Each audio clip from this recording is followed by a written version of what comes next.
पहले करके रख देता हूँ, और जो भी मैसेज आ रहे हैं साथ के साथ भाई सीन। ठीक है, कुछ भी करना हो, आपको बोलना हो, हैंड रेज कर देना। यहाँ पे यहाँ चैट का ऑप्शन आएगा आपके पास फ़ोन में, वहाँ आप लिख देना। ठीक है, सिंपल इज़ दैट। हमें क्या करना है, हमें बेसिकली ना ये पीवाईक्यूज़ हैं, प्रीवियस ईयर क्वेश्चन पेपर 2024 से लेके पीछे तक के, मतलब 2016 तक के हैं। 16-18 तक के क्वेश्चन पेपर सारे हमने अरेंज कर लिए हैं। करना क्या है, इनके ना बस क्वेश्चन पढ़ूंगा और तुम्हें थोड़ा समझाता रहूंगा ओवरव्यू क्या क्या है, ताकि तुम्हें एक पहले कॉन्फिडेंस बिल्ड हो जाए कि ये सारी चीज़ें हम पढ़ चुके हैं। ठीक है। Give the application of multimedia. Multimedia की एप्लीकेशन क्या है? बेसिकली मल्टीमीडिया ये होता है एनिमेशन। ये देखो पहला ही क्वेश्चन यहाँ डाला था, multimedia, give the application of multimedia, ये रहा question. Give the application of multimedia. Multimedia क्या होता है? Text, image, audio, video, animation. कहाँ कहाँ यूज होती है? बेसिकली एजुकेशन इंडस्ट्री में, एंटरटेनमेंट इंडस्ट्री में, बिजनेस एंड मार्केटिंग में, हेल्थ केयर में, ई कॉमर्स में, ऐसी चीजें आ गई यहाँ पे application of multimedia. Explain the brief notes of pivot point, ये भी हम कर चुके हैं, इसी वाली पीडीएफ के अंदर है, जाके एक बार चेकआउट करना। आउटपुट प्रिमिटिव भी हम कर चुके हैं। ऊपर ऊपर से ना सबके बारे में बताते चलता हूँ, एल्गोरिदम वाले लास्ट में करेंगे, ध्यान सुनो। पिवट पॉइंट क्या होता है? पिवट पॉइंट एक ऐसा पॉइंट होता है, कहने का मतलब क्या है कि मान लो एक ऑब्जेक्ट है, ऑब्जेक्ट के अंदर कोई भी पॉइंट हो सकता है, वो कोई भी पॉइंट इन द सेंस, बेशक वो कॉर्नर हो, बेशक वो सेंटर हो, बेशक कहीं और कोना हो, सेंटर के अलावा भी और जो भी कोई भी पॉइंट हो, वहां उस पॉइंट से पकड़ के अगर हम ऑब्जेक्ट को मूव करते हैं, जैसे कि मान लो इस ऑब्जेक्ट को मैं ऐसे मूव करता हूँ, तो ये जो पॉइंट है ये अपनी जगह से मूव नहीं होगा, रोटेट करता हूँ बेसिकली। इसको ऑब्जेक्ट को मैं यहाँ से पकड़ के कोई भी रोटेशन में डाल देता हूँ, तो ये जो इसका पॉइंट है, जिसका मिड है, वो चेंज नहीं होगा, उसको मैं कह रहा हूँ पिवट पॉइंट। ठीक है। आउटपुट प्रिमिटिव क्या होता है? आपने एक नाम सुना होगा बेसिकली इमेज के पिक्सल्स का। वो एक इमेज होती है, इमेज के बहुत सारे पिक्सल्स होते हैं, तो उन पिक्सल्स को डिस्प्ले पे, एक स्क्रीन पे प्रेजेंट करवाना कहलाता है आउटपुट प्रिमिटिव। कौन से डिस्प्ले पे? नाम याद रखना, रास्टर डिस्प्ले। मैं बड़ा कर देता हूँ यहाँ पे, रास्टर डिस्प्ले, RASTER डिस्प्ले।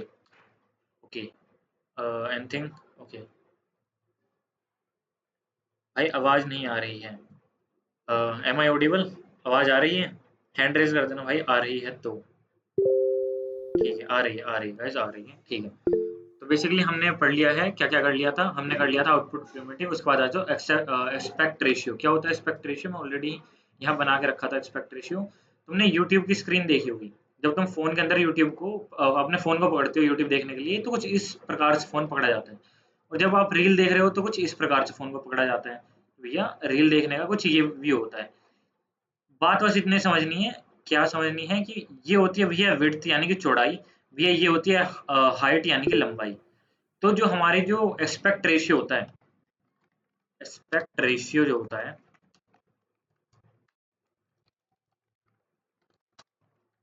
होता है width upon height. Width upon height. कहने का मतलब क्या है कि मान लो जितना भी ये एरिया होगा, जितनी इसकी लंबाई होगी, ये वाली जितनी इसकी चौड़ाई होगी अपॉन में इसकी लंबाई, मतलब विड्थ अपॉन हाइट। इंग्लिश वाले समझ जाएंगे विड्थ अपॉन हाइट क्या है। मतलब जैसे हमने स्क्रीन को पकड़, इसका जो रेशियो होगा वो होगा 16:9, यानी कि 16 अपॉन में 9, क्योंकि इसके अंदर विड्थ ज्यादा है यानी कि चौड़ाई ज्यादा है, और हाइट जो है इसकी लंबाई जो है वो कम है। इसके अंदर क्या है, इसके अंदर उल्टा हो जाएगा, 9:16, यानी कि इसकी जो चौड़ाई है वो कम है, और जो इसकी लंबाई यानी कि वो है 16। कहने का मतलब आप समझ गए एस्पेक्ट रेशियो क्या है। आई होप सो क्लियर है aspect ratio. What do you mean by scan conversion? Scan conversion क्या होता है, इसको बेसिकली हमें समझना है। स्कैन कन्वर्जन ऐसा समझ सकते हो कि कोई भी इमेज है, जैसे मैं अगर यहाँ जाकर दिखाऊँ, स्कैन कन्वर्जन का एक बेसिक एग्जांपल मैंने यहाँ डाल रखा होगा। कोई भी एक बेसिकली पिक्सल बेस्ड इमेज है जो जो कि बनी हुई है किन किन चीजों से, लाइन से, सर्कल से, पॉलीगन से। कहने का मतलब एग्जांपल ये पूरी पीडीएफ। इस पीडीएफ के अंदर एबीसीडी यहाँ जो तुम देख रहे हो ना, ये एबीसीडी ऐसे नहीं बने जैसे तुम देख रहे हो कि माउस के अंदर मैंने एस टाइप करा, मतलब कीबोर्ड से मैंने एस टाइप करा तो ऐसा बन गया। कहने का मतलब है ये भैया हल्का से पहले कर्व बना होगा। इसको मैं यहाँ करके दिखा देता हूँ। भैया ये पहले क्या बना होगा, पहले ये हल्का सा ऐसे कर्व बना होगा, एक आर्क बनी होगी, फिर भैया एक लाइन आई होगी, फिर भैया एक और कर्व बनी, ऐसे करके एस बना है। इसको मैं क्या कह रहा हूँ, इसको मैं कह रहा हूँ स्कैन कन्वर्जन। ऐसी चीजें जो कि या तो लाइन से, या तो लाइन से, या सर्कल से, या पॉलीगन से, या किसी भी और मैथमेटिकल इक्वेशन से मिलके बनती हैं, उस इमेज को मैं बेसिकली कह रहा हूँ यहाँ पे स्कैन कन्वर्जन। ठीक है। और मैं पर्सनली एक बार, हाँ, मैं बेसिकली कह रहा हूँ कि पर्सनली मैसेज मत करो, जो भाई बहन पर्सनली मैसेज कर रहे हैं। ठीक है। मैं मेरे को साइलेंट भी कर देता हूँ भाई, बीच में फोन भी आते रहेंगे यार। एक सेकंड बस, डन है। चलो आगे करते हैं। आगे हम आ जाते हैं 7th क्वेश्चन पे, क्योंकि ये वाला जो क्वेश्चन है ये बेसिकली एल्गोरिदम है। Compare between window part and view port. अब देखो सिंपल एग्जांपल देता हूँ। मान लो कि मैंने यहाँ पे ना वीएस कोड खोला, एग्जांपल के तौर पे मान लो मैंने यहाँ पे वीएस कोड खोला, तो ये मैंने क्या खोला, वीएस कोड। अब मान लो कि एक एग्जांपल के तौर पे मैं यहाँ खोल लेता हूँ पेंट, है ना, एग्जांपल ले रहे हैं अभी हम पेंट, है ना। मैंने यहाँ दो चीजें खोल ली, एक वीएस कोड खोल लिया, एक मैंने क्या खोल लिया भैया, एक मैंने खोल लिया पेंट। तो बेसिकली मैंने दो चीजें खोली। अब मेरी बात ध्यान सुनना, वीएस कोड जो खुला वो कैसे खुला, वो एक जगह आगे खुला। अब मैंने यहाँ पे पेंट खोला, वो किसी और जगह आगे खुलेगा। पेंट देखो यहाँ आगे खुला है, मेजर अगर मैं पेंट दिखाऊं तो पेंट यहाँ आगे खुला है, वो फुल विंडो में नहीं आया। ठीक है, अगर मैं वही नोट पैड खोलता हूँ, नोट पैड, तो वो कहाँ खुलता है, वो खुलेगा भैया यहाँ पे बीच में, या फिर मान लो यहाँ खुलता हो कहीं पे, एग्जाम्पल के तौर पे कह रहा हूँ। ठीक है, तो कहने का क्या मतलब है भैया, कहने का मतलब है यही होता है व्यू पोर्ट और विंडो। विंडो पार्ट क्या कहता है, मेरी बात ध्यान सुनना। विंडो पार्ट क्या कहता है, विंडो पार्ट कहता है कि भैया क्या चीज खुलेगी, क्या ओपन करूं, है ना। या तो वीएस कोड ओपन कर सकते हो, या तुम पेंट ओपन कर सकते हो, है ना, या फिर तुम नोट पैड ओपन कर सकते हो, नोट पैड, है ना। इसी के अलावा जो पार्ट होता है व्यू पोर्ट, नाम याद रखना, व्यू पोर्ट। व्यू पोर्ट क्या कहता है, व्यू पोर्ट कहता है कि भैया कहाँ पे मैं कहाँ ओपन हूँ, where to open, where to open, यानी कि इस पोजीशन पे मेरे को खुलना चाहिए, या मैं पूरे के पूरे स्क्रीन पे आके ऐसे फैल जाऊं, है ना, या फिर मैं मिड में आके आऊं, वो कहता है व्यू पोर्ट। इन दोनों के बीच में ये डिफरेंस था बेसिकली, विंडो पार्ट और व्यू पार्ट के अंदर, क्या ओपन करूं और वेयर टू ओपन, इन दोनों के बीच में ये डिफरेंस है। कहाँ मिलेगा भैया, क्वेश्चन मिल जाएगा यहीं तुम्हें, इसी वाली पीडीएफ के अंदर है, जाना थोड़ा सर्च करना, तुम्हें मिल जाएगा क्वेश्चन कहाँ है। ठीक है, अगर तुमने कल वाली वीडियो देखी होगी तो समझ आ गया होगा विंडो पार्ट और व्यू पार्ट में डिफरेंस क्या है। आगे आ जाते हैं, इसके अलावा क्वेश्चन उठाते हैं, what do you mean by multimedia. Multimedia का हम टाइप पढ़ चुके हैं, सिंपल एक एग्जांपल के तौर बताते हैं क्वेश्चन क्या कह रहा है, what are the different type of hardware and software requirement to make good multimedia. Simple चीज, एक वीडियो का एग्जांपल ले लो, एक वीडियो का एग्जांपल ले लो। वीडियो क्या कह रही है, वीडियो कह रही है कि भैया मेरे को चलाने के लिए क्या क्या चीजों की जरूरत होगी। वीडियो को चलाने के लिए एक तो भैया मेरे को मॉनिटर की जरूरत होगी, मॉनिटर की यानी कि एक स्क्रीन की जरूरत होगी। एक मेरे को क्या चाहिए कि भैया मेरे को एक स्पीकर भी चाहिए, स्पीकर भी चाहिए, है ना।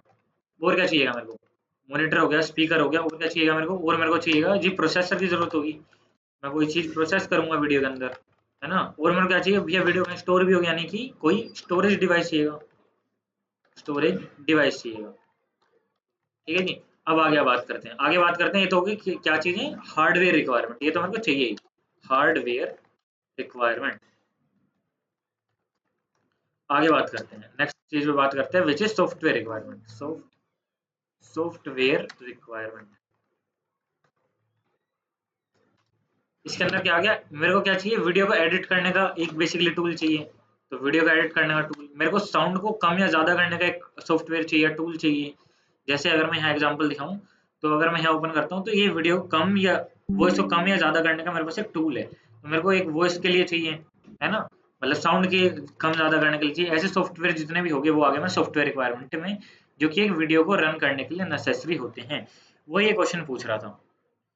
कंप्यूटर के अंदर एनिमेशन क्या होती है, कोई भी इमेज, कोई भी फोटो, ये फोटो है, अगर ये मूव हो रही है या मोशन में है, यहाँ पे कोई एक पर्सन खड़ा है, मान लो ये इसके अंदर एक पर्सन खड़ा है, मान लो ये हिल रहा है, कुछ भी कर रहा है, बेसिकली ये नाच रहा है ना, तो ये सारे कुछ क्या आ जाते हैं, एनिमेशन आ जाते हैं। इसके अंदर मैं क्या बताना था, what are different type of function available on computer animation, कौन कौन से फंक्शन हैं जो अवेलेबल हैं कंप्यूटर की एनिमेशन के लिए।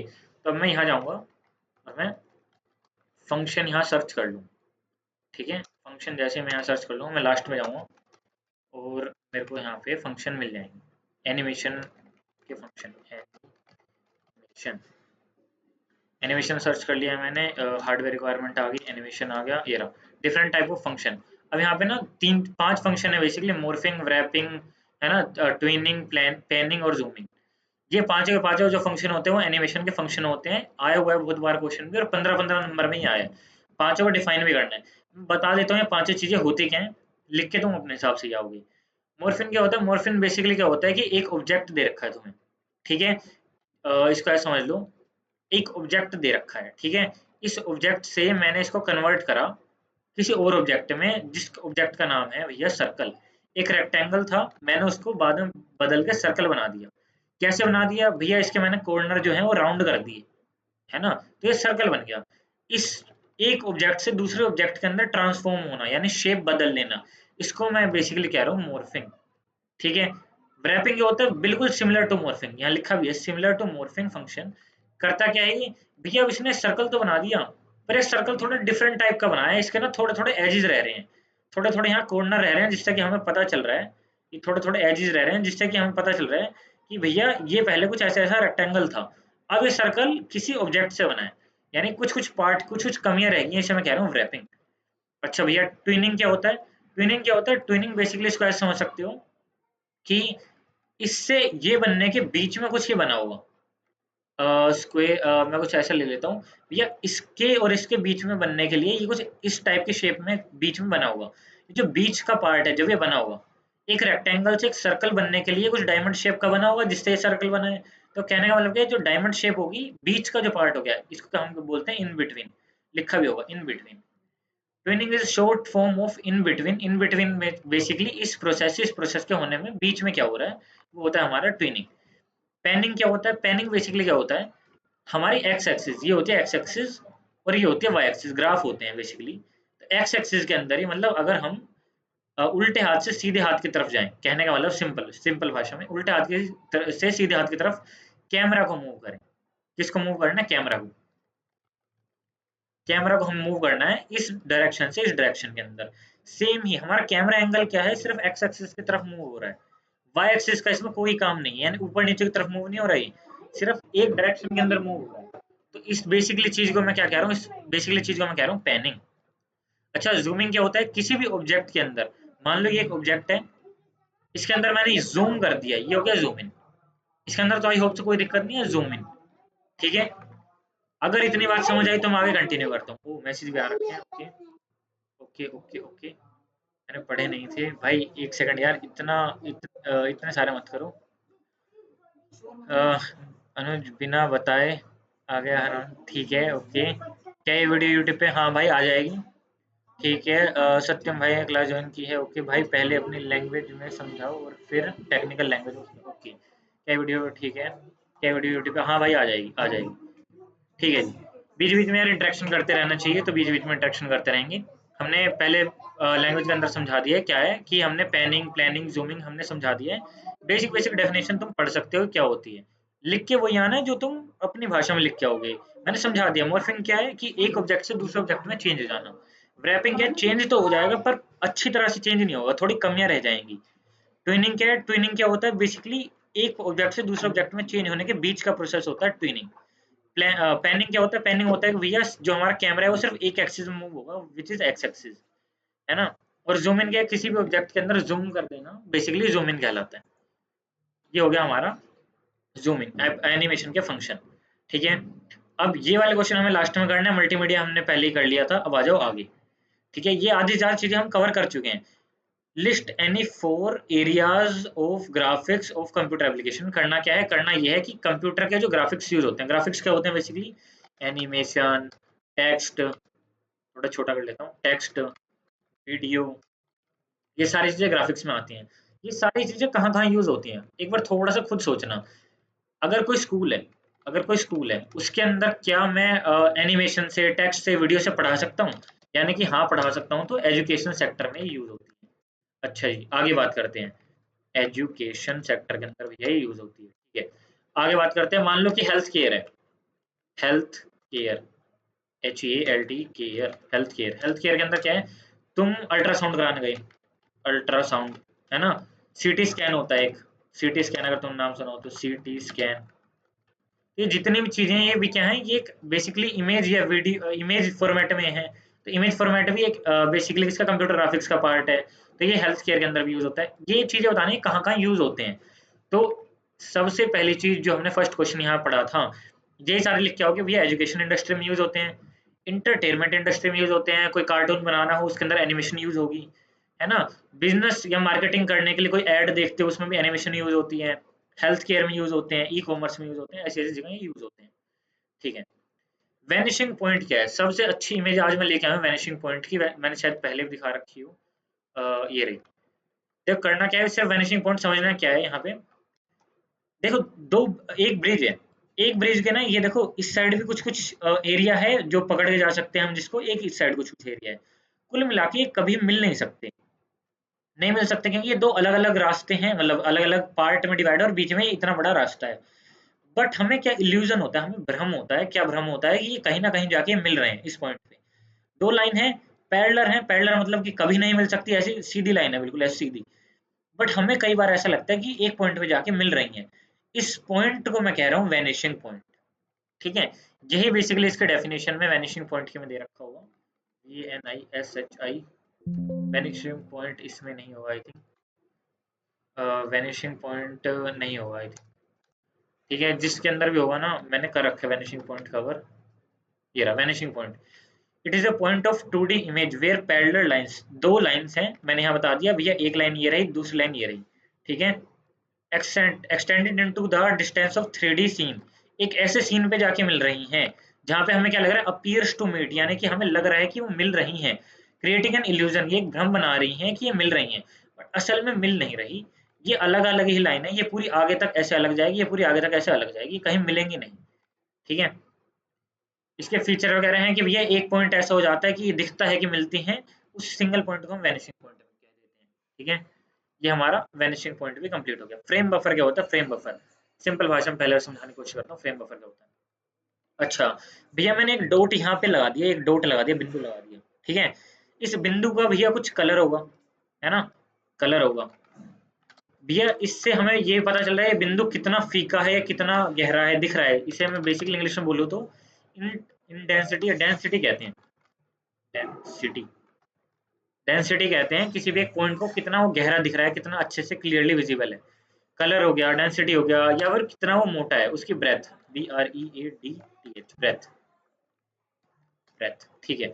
अच्छा अब ब्रेथ से क्या कहना चाह रहे हो भैया कि मान लो मैंने यहाँ पे पेंसिल ली और पेंसिल लेने के बाद इसकी जो ब्रेथ है वो कम कर दी, अब देखो पॉइंट छोटा हो गया, अब मैंने ब्रेथ बढ़ा दी, अब देखो बड़ा हो गया, और बढ़ा दी और बड़ा हो गया।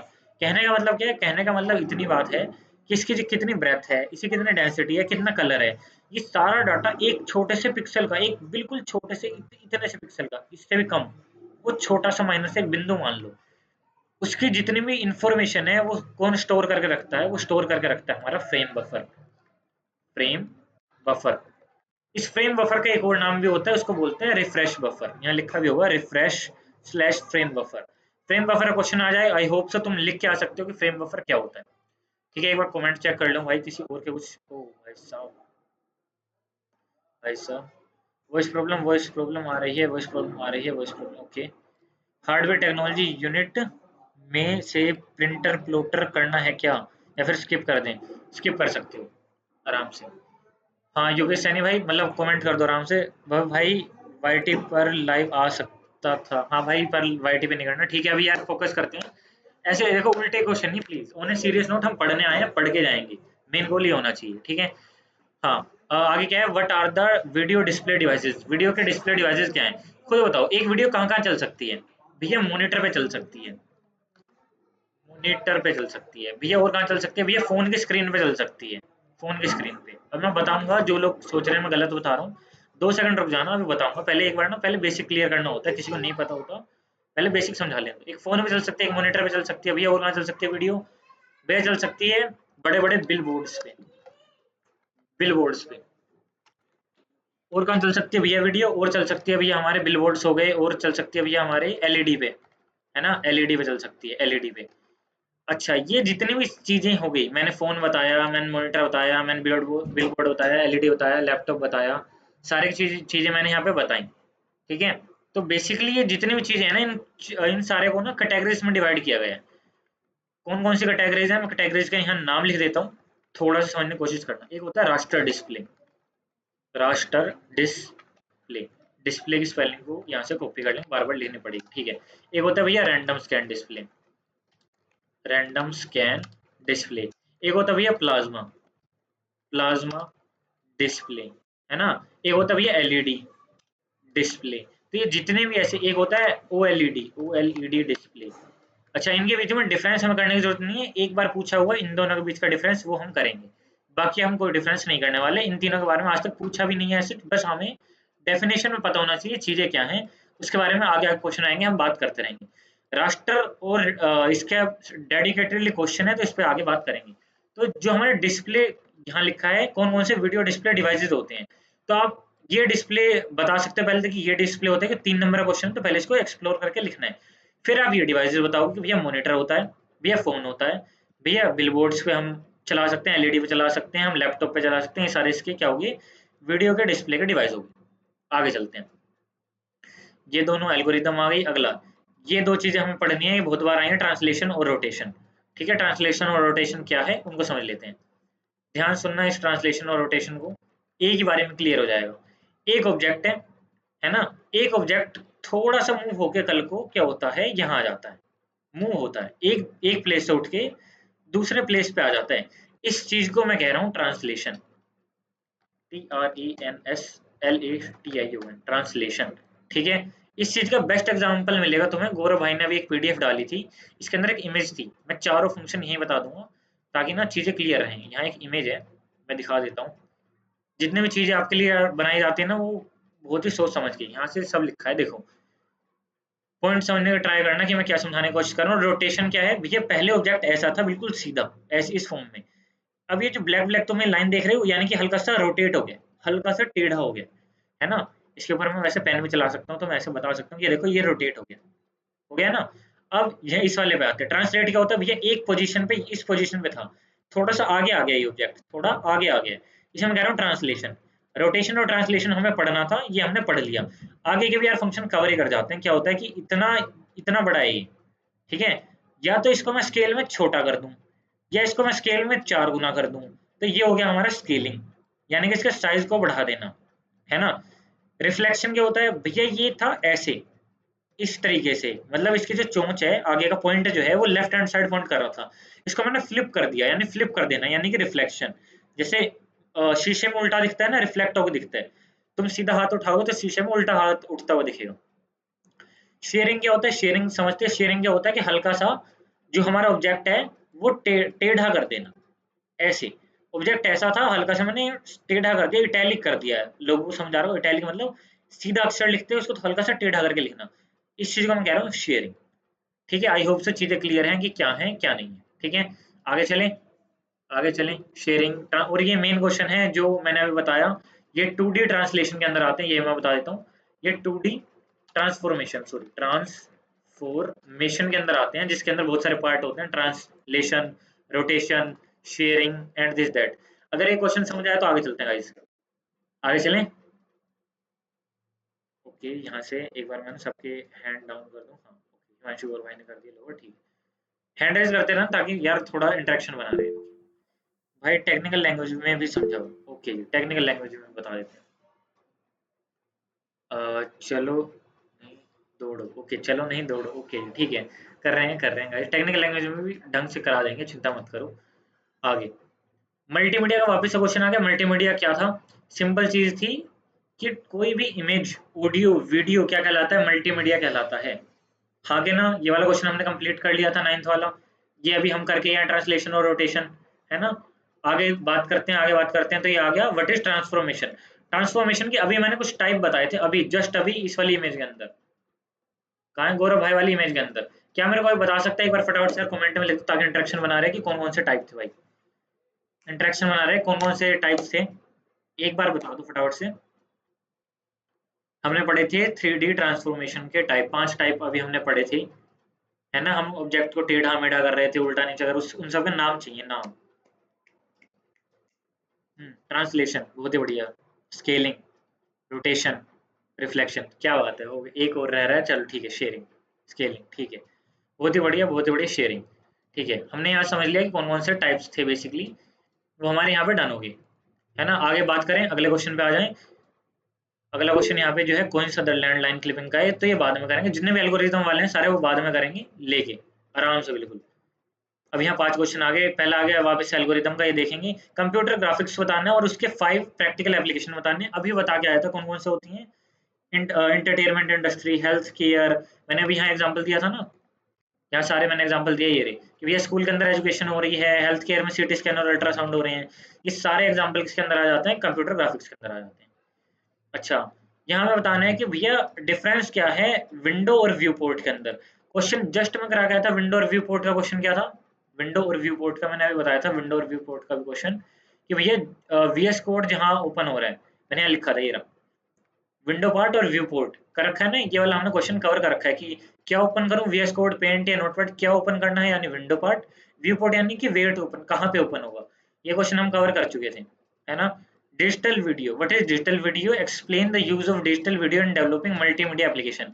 सिंपल है, तुम्हें वीडियो बतानी है क्या होती है, वीडियो क्या होती है, बहुत सारी इमेजेस को, इमेजेस याद रखना, बहुत सारी इमेजेस इमेजेस को स्पीड कह लो या फिर कह सकते हैं इसको मोशन में, स्पीड में स्लैश मोशन में चलाना, मोशन में चलाना क्या कहलाता है, वो कहलाता है हमारा digital video, digital VIDEO video. ठीक है, इतना ही क्वेश्चन था हमारा।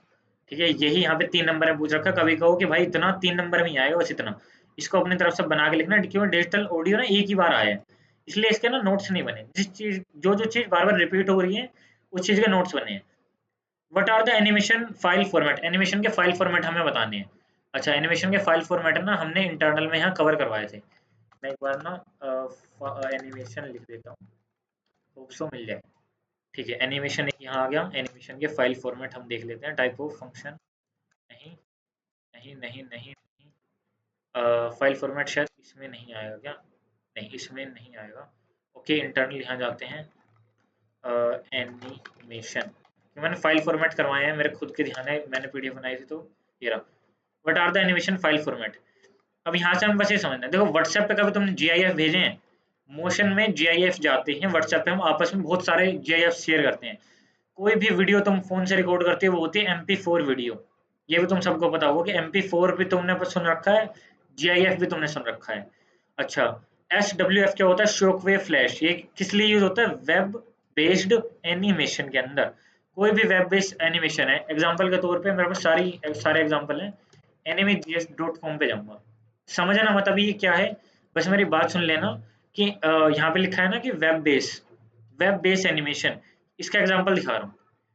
भैया ये जो एनिमेशन है दिख रही है, ये एनिमेशन कुछ कुछ हो रहा है, और मैं जैसे ही माउस स्क्रॉल कर रहा हूँ, ध्यान से देखना, माउस स्क्रॉल करने में कुछ कुछ ऐसे एनिमेशन आ रही है ना, ये जितनी भी चीजें हैं ये किससे हुई है, वेब बेस्ड एनिमेशन से हुई हैं। ठीक है, तो ये हो गया SWF, बेस्ट एग्जांपल दे दिया। EVI का होता है ऑडियो का इंटरफेस होता है, high quality animation with audio के लिए हम AVI का यूज करते हैं। ठीक है, FLV क्या होता है, फ्लैश वीडियो फॉर्मेट होता है, कोई भी ऑनलाइन स्ट्रीम होगी या कोई गेम खेल रहे हैं हम, तो उसके लिए FLV फॉर्मेट को यूज किया जाता है। हमें बस यही बताना था, ये हमने बता दिया कि भैया कौन कौन से फाइल के टाइप होते हैं। ठीक है, अब यहाँ पे लिख रखा है list the animation software, animation में कौन कौन से सॉफ्टवेयर होते हैं, तो वो भी नीचे हमने बता रखा है, list the animation software, Adobe animate होता है, ब्लेंडर होता है, नाम याद रखने की जरूरत है, आगे की चीजें याद ही मत रखो। एडोबी एनिमेट होता है, ब्लेंडर होता है, टून ब्लूम होता है, 3 से 4 लिख के आओगे काफी है। 3 नंबर का क्वेश्चन है, ना कोई एक्सप्लेन करना ना कुछ करना। आगे चलते हैं, आगे क्या है, वापस से यहाँ पे 2 थ्योरी क्वेश्चन उसके आ चुके क्वेश्चन, एक्सप्लेन, वापस आ गया मल्टीमीडिया विद एग्जांपल। मल्टीमीडिया क्या है, मल्टीमीडिया कितनी बार आ गया खुद सोचो, ऑडियो वीडियो टेक्स्ट इमेज ये सब मल्टीमीडिया कहलाता है, हाँ के ना, यही सेम चीज है, मल्टीमीडिया क्या है ना। आगे चलने, प्रिंसिपल क्या है एनिमेशन के, एक बार आएगा सिर्फ क्वेश्चन, बट फिर मैं बताता हूँ 12 सिद्धांत होते हैं मल्टीमीडिया के, उसके आई मीन एनिमेशन के 12 सिद्धांत होते हैं, यानी 12 प्रिंसिपल होते हैं, 12 के 12 हम ऑलरेडी थोड़े कवर कर चुके हैं। कहोगे तो मैं एग्जांपल के साथ बता देता हूँ, वरना मैं आगे चलता हूँ, क्योंकि 12 प्रिंसिपल में कम से कम 15 मिनट जाने वाले हैं, आराम से अगर डिटेल में डिस्कस करें तो। ठीक है, वरना मैं आगे चलता हूँ, मैसेज ऑलरेडी आ रखे हैं, आया एक बार है, स्किप, ओके। आगे देखते हैं, शेयरिंग रोटेशन तो हो गया, भाई करा दो, ओके। मैं मैं करा देता हूँ, चलो बता दो भाई, ओके जी, ओके ओके ओके।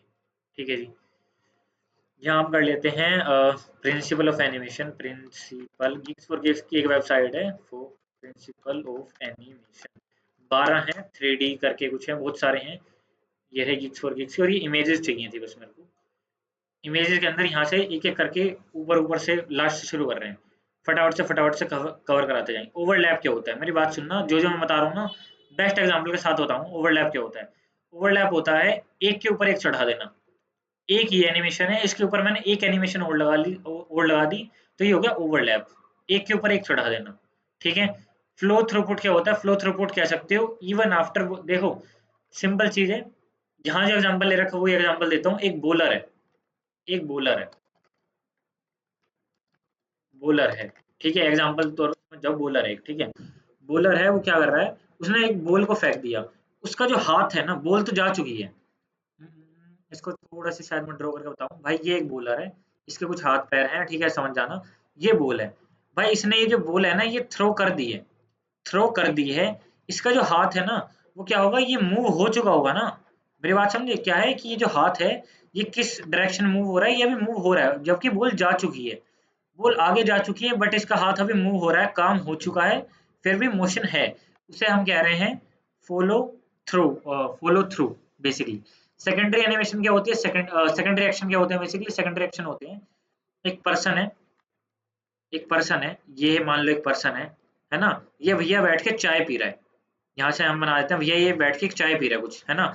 अब चाय पीना तो हो गया इसका primary action, primary, MARY action, primary action. अब बात क्या है भैया, उसके फेस के कैसे एक्सप्रेशन है, वो बैठा कैसे है, वो गुस्से में है या नहीं है, सेम एग्जांपल है, इन्होंने दे रखा होगा। ठीक है। A person drinking a hot tea, वो एक गर्म चाय पी रहे हैं, then his facial expression, movement of hand, उसने हाथ कैसे, मतलब की मूवमेंट क्या है, ये सारी जो चीजें हैं ये आती है सेकेंडरी एक्शन में। कोई मैसेज आया भाई, वॉइस प्रॉब्लम, भाई वॉइस प्रॉब्लम नहीं है गौरव भाई, एक्चुअली प्रॉब्लम क्या है, तुम्हारे वहाँ शायद नेटवर्क नहीं आ रहे हैं। ठीक है। उसके बाद क्या है, आगे चलते हैं। स्टेकिंग क्या होता है, स्टेकिंग बेसिकली एक ऐसा प्रोसेस है, यहाँ पे लिखा भी हुआ होगा कि stacking is the presentation the primary idea, mood और action in a easy way. समझ आ जाए, मतलब कहना क्या है, यहाँ पे वो बंदा चाय पी रहा था, मेरे को समझ आ जाए कि भैया इस पूरे सीन के अंदर वो बंदा चाय पी रहा है। ठीक है। उस चीज को मतलब मेन काम में अगर समझ जा रहा हूँ तो वो कहलाती है स्टेकिंग। अगर एक्सग्रेशन क्या होता है, basically deals with the physical feature and emotions. In animation, we represent emotion and feeling aggregate from make it more realistic। यानी कि वो फेस एक्सप्रेशन या वो हैंड जेस्चर जो एनिमेशन को रियल बनाने के लिए दिखाते हैं, वो एक्स एग्रीगेशन में आ जाते हैं। 3D इफेक्ट तुम जानते हो, 3D इफेक्ट क्या होता है? 3D इफेक्ट ऐसे समझ सकते हो कि 2D और 3D के बीच में एक डिफरेंस की एक इमेज है, basically 2D and 3D difference image, DIFFRENCE image, एक बहुत पॉपुलर इमेज है 2D और 3D के डिफरेंस की, वो दिखा देता हूँ। ये रही, इस इमेज की बात कर रहा था गाइस मैं। इसके अंदर क्या देख रहे हो, 2D के अंदर सिर्फ एक शेप है, 3D के अंदर मेरे को पीछे का विड्थ भी दिख रही है, इसकी हाइट भी दिख रही है। ये जो चीज हो गई, इस चीज को मैं बेसिकली कह रहा हूँ 2D और 3D के बीच का डिफरेंस, ये रही। अच्छे से इसको अलग से ही खोल लेंगे, ये रही। ये जो ये वाला पार्ट तुम्हें दिख रहा है, ये होगा 3D प्लेन, यानी कि इसके अंदर ये वाला एक्सिस बढ़ गया, ये जो एक्सिस बढ़ गया इसको मैं कह रहा हूँ जेड एक्सिस। 2D के अंदर सिर्फ दो ही एक्सिस होते हैं, एक विड्थ ब्रेथ का यानी चौड़ाई का, एक हाइट का लंबाई का। इसके अंदर ये तो दो है ही, इसकी ये वाली भी पार्ट आ गया एक्स्ट्रा, विड्थ और आ गई। ठीक है। आगे चलते हैं, आगे चलते हैं, आगे चलते हैं, आगे चलते हैं। मिड पॉइंट एल्गोरिदम, ये सारे ना एल्गोरिदम मैं खोल के लेके आया हूँ, कहाँ पे, ये रही, ये सारी एल्गोरिदम रखी है मेरे पे, चिंता मत करो, इनको भी हम कवर अप करके जाएंगे। 2019 का हम यहाँ पे लास्ट कर रहे हैं, ताकि हमने 2023 का कर लिया, 24 का कर लिया, 22 का कर लिया, 19 का कर रहे हैं, और 4 पेपर के अंदर हमें समझ तो आ गया, चीजें रिपीट हो रही हैं। इसके अंदर अगर हम देखें कंप्यूटर ग्राफिक्स, वापस से वही क्वेश्चन रिपीट हो रहा है, कौन सा कंप्यूटर ग्राफिक्स का, सेम क्वेश्चन है, क्या text audio video health care and this this करके वही वाला। अच्छा, वीडियो कंट्रोलर क्या होते हैं, वीडियो कंट्रोलर को ऐसे समझ लो यार, तुम सबने यूट्यूब यूज किया है, क्या उस सब के अंदर प्ले का ऑप्शन होता है, उसके अंदर पॉज का ऑप्शन होता है, उसके अंदर नेक्स्ट वीडियो पे जाने का ऑप्शन होता है, नेक्स्ट, उसके अंदर प्रीवियस वीडियो पे जाने का ऑप्शन होता है। ये सारी की सारी चीजें क्या कहलाती हैं, सारी की सारी चीजें कहलाती हैं हमारी वीडियो कंट्रोल। प्रीवियस का बटन कुछ ऐसे बना होगा कि पेंसिल लेकर बना दूं, ऐसे करके एक, ऐसे करके एक डंडा सा ऐसा होता है, ये होता है प्रीवियस का। इसी को अगर रोटेट कर दूं, रोटेशन भी यहीं से क्लियर हो जाए, इसी को अगर मैं यहाँ रोटेट कर दूं, रोटेट का एक ऑप्शन होता है, फ्लिप हॉरिजॉन्टल। ठीक है। ये हो गया भैया उसका फॉरवर्ड का, और फ्लिप हॉरिजॉन्टल कर दूं, ये हो गया, ये आगे जाने का, ये पीछे जाने का बेसिकली।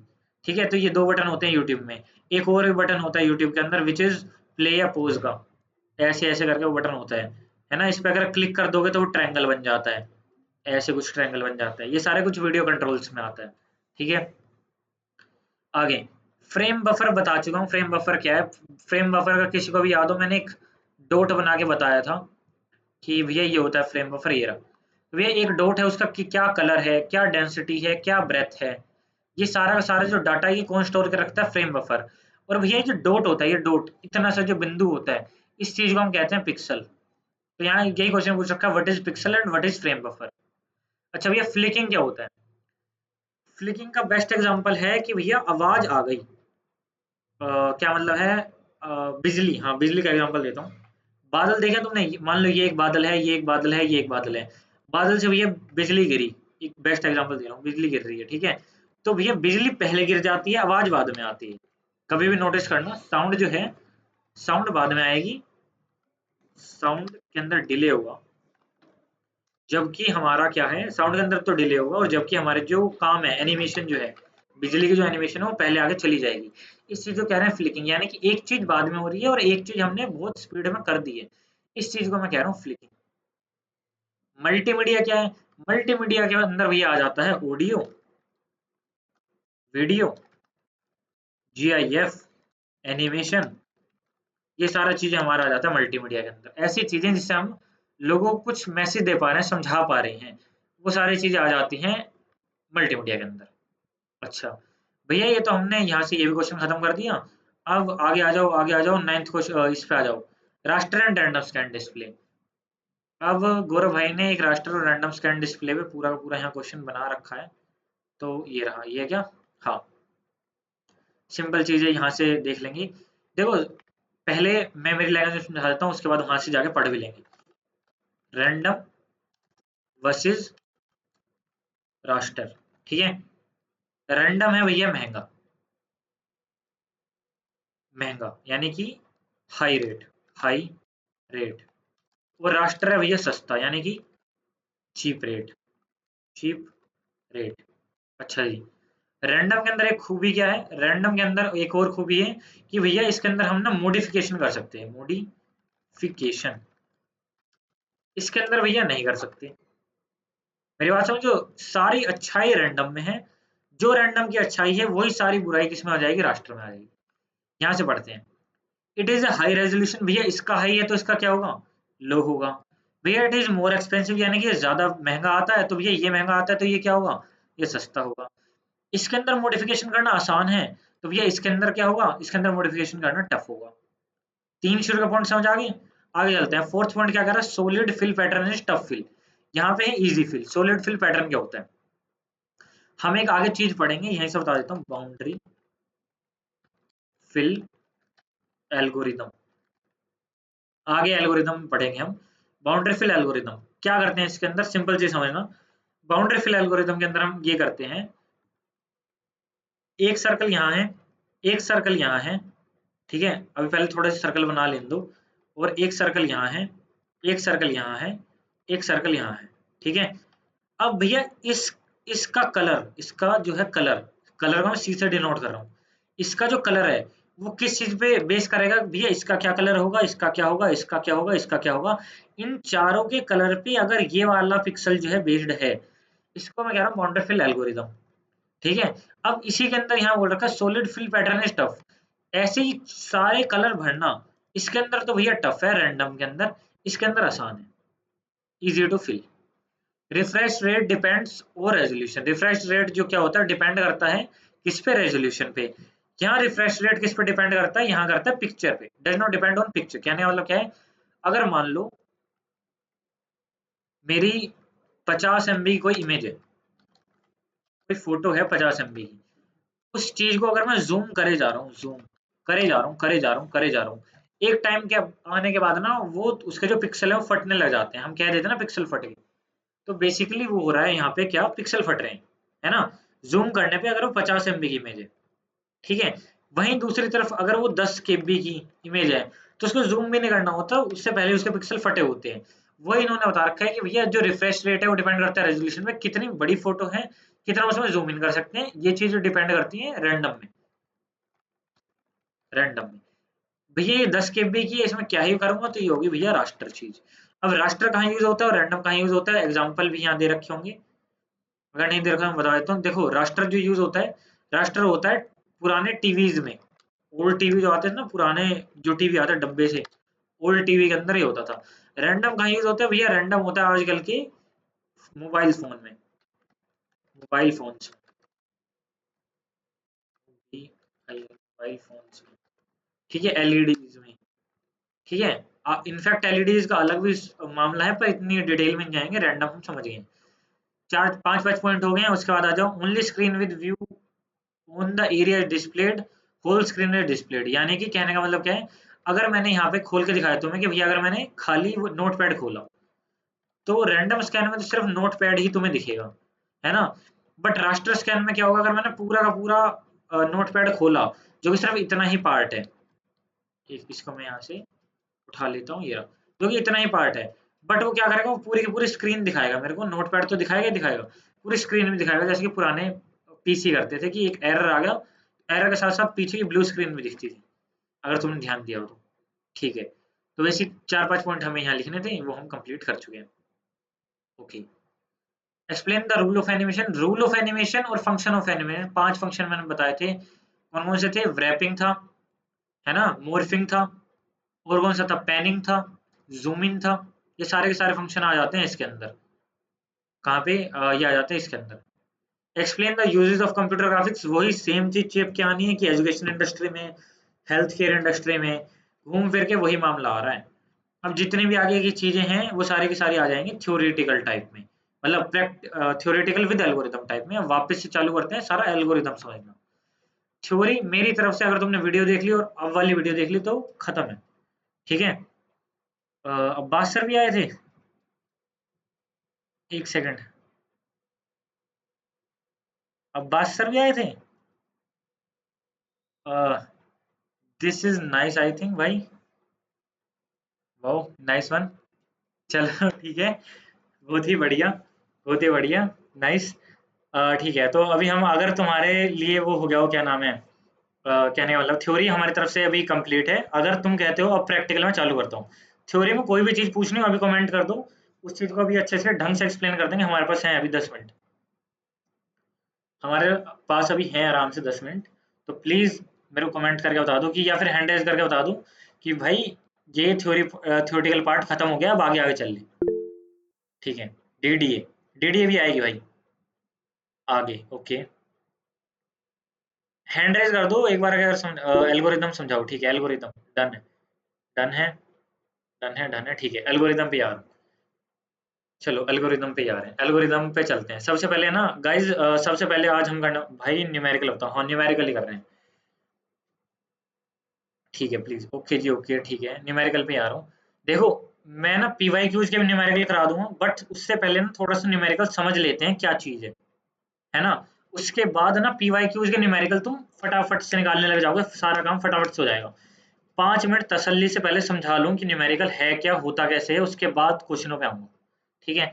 न्यूमेरिकल को समझने के लिए ये पूरी पीडीएफ है ना, यहाँ से हमें करना। देखो 3 तो है लाइन के एल्गोरिदम, जिसमें से ब्रेजनहेम जो लाइन एल्गोरिदम है बार बार आई है, हर बार यहाँ से दिखा दूंगा मैं पीवाई क्यूज में।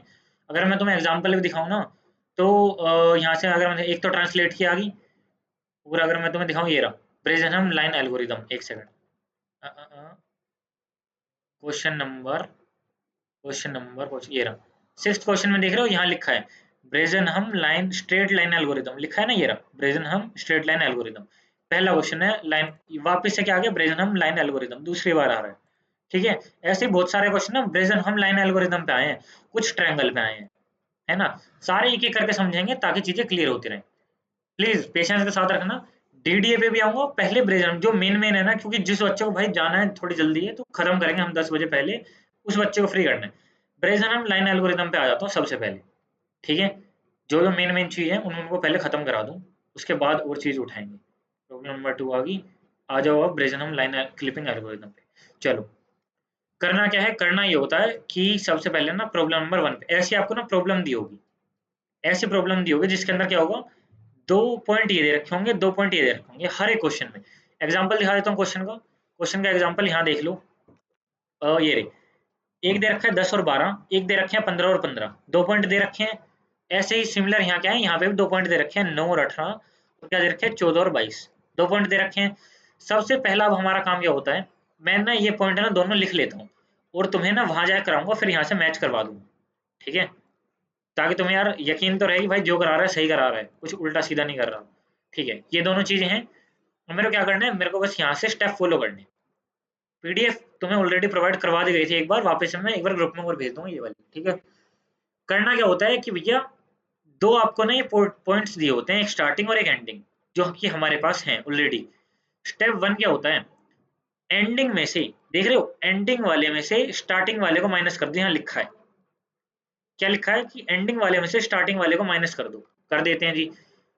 अब करना कैसे है वो सुनो, ध्यान सुनना है, ऐसे हवाबाजी में नहीं जानी चाहिए चीजें। भैया 9 में से पहले से पहला माइनस करना है, दूसरे से दूसरा माइनस करना है।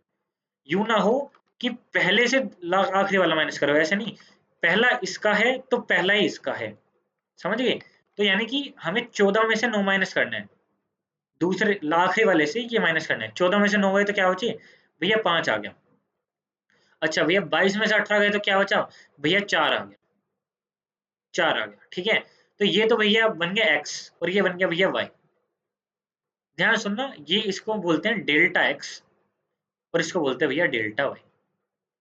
यहाँ तो कोई दिक्कत, ये हो गया एक्स और यहाँ ये हो गया वाई, यहाँ तो कोई दिक्कत है। इस 4 को उठा के मैं नीचे की तरफ कर देता हूँ, कोई दिक्कत है भाई। देखो एक एक चीज क्लियर कराते चलेंगे, कोई दिक्कत नहीं होनी चाहिए, है ना।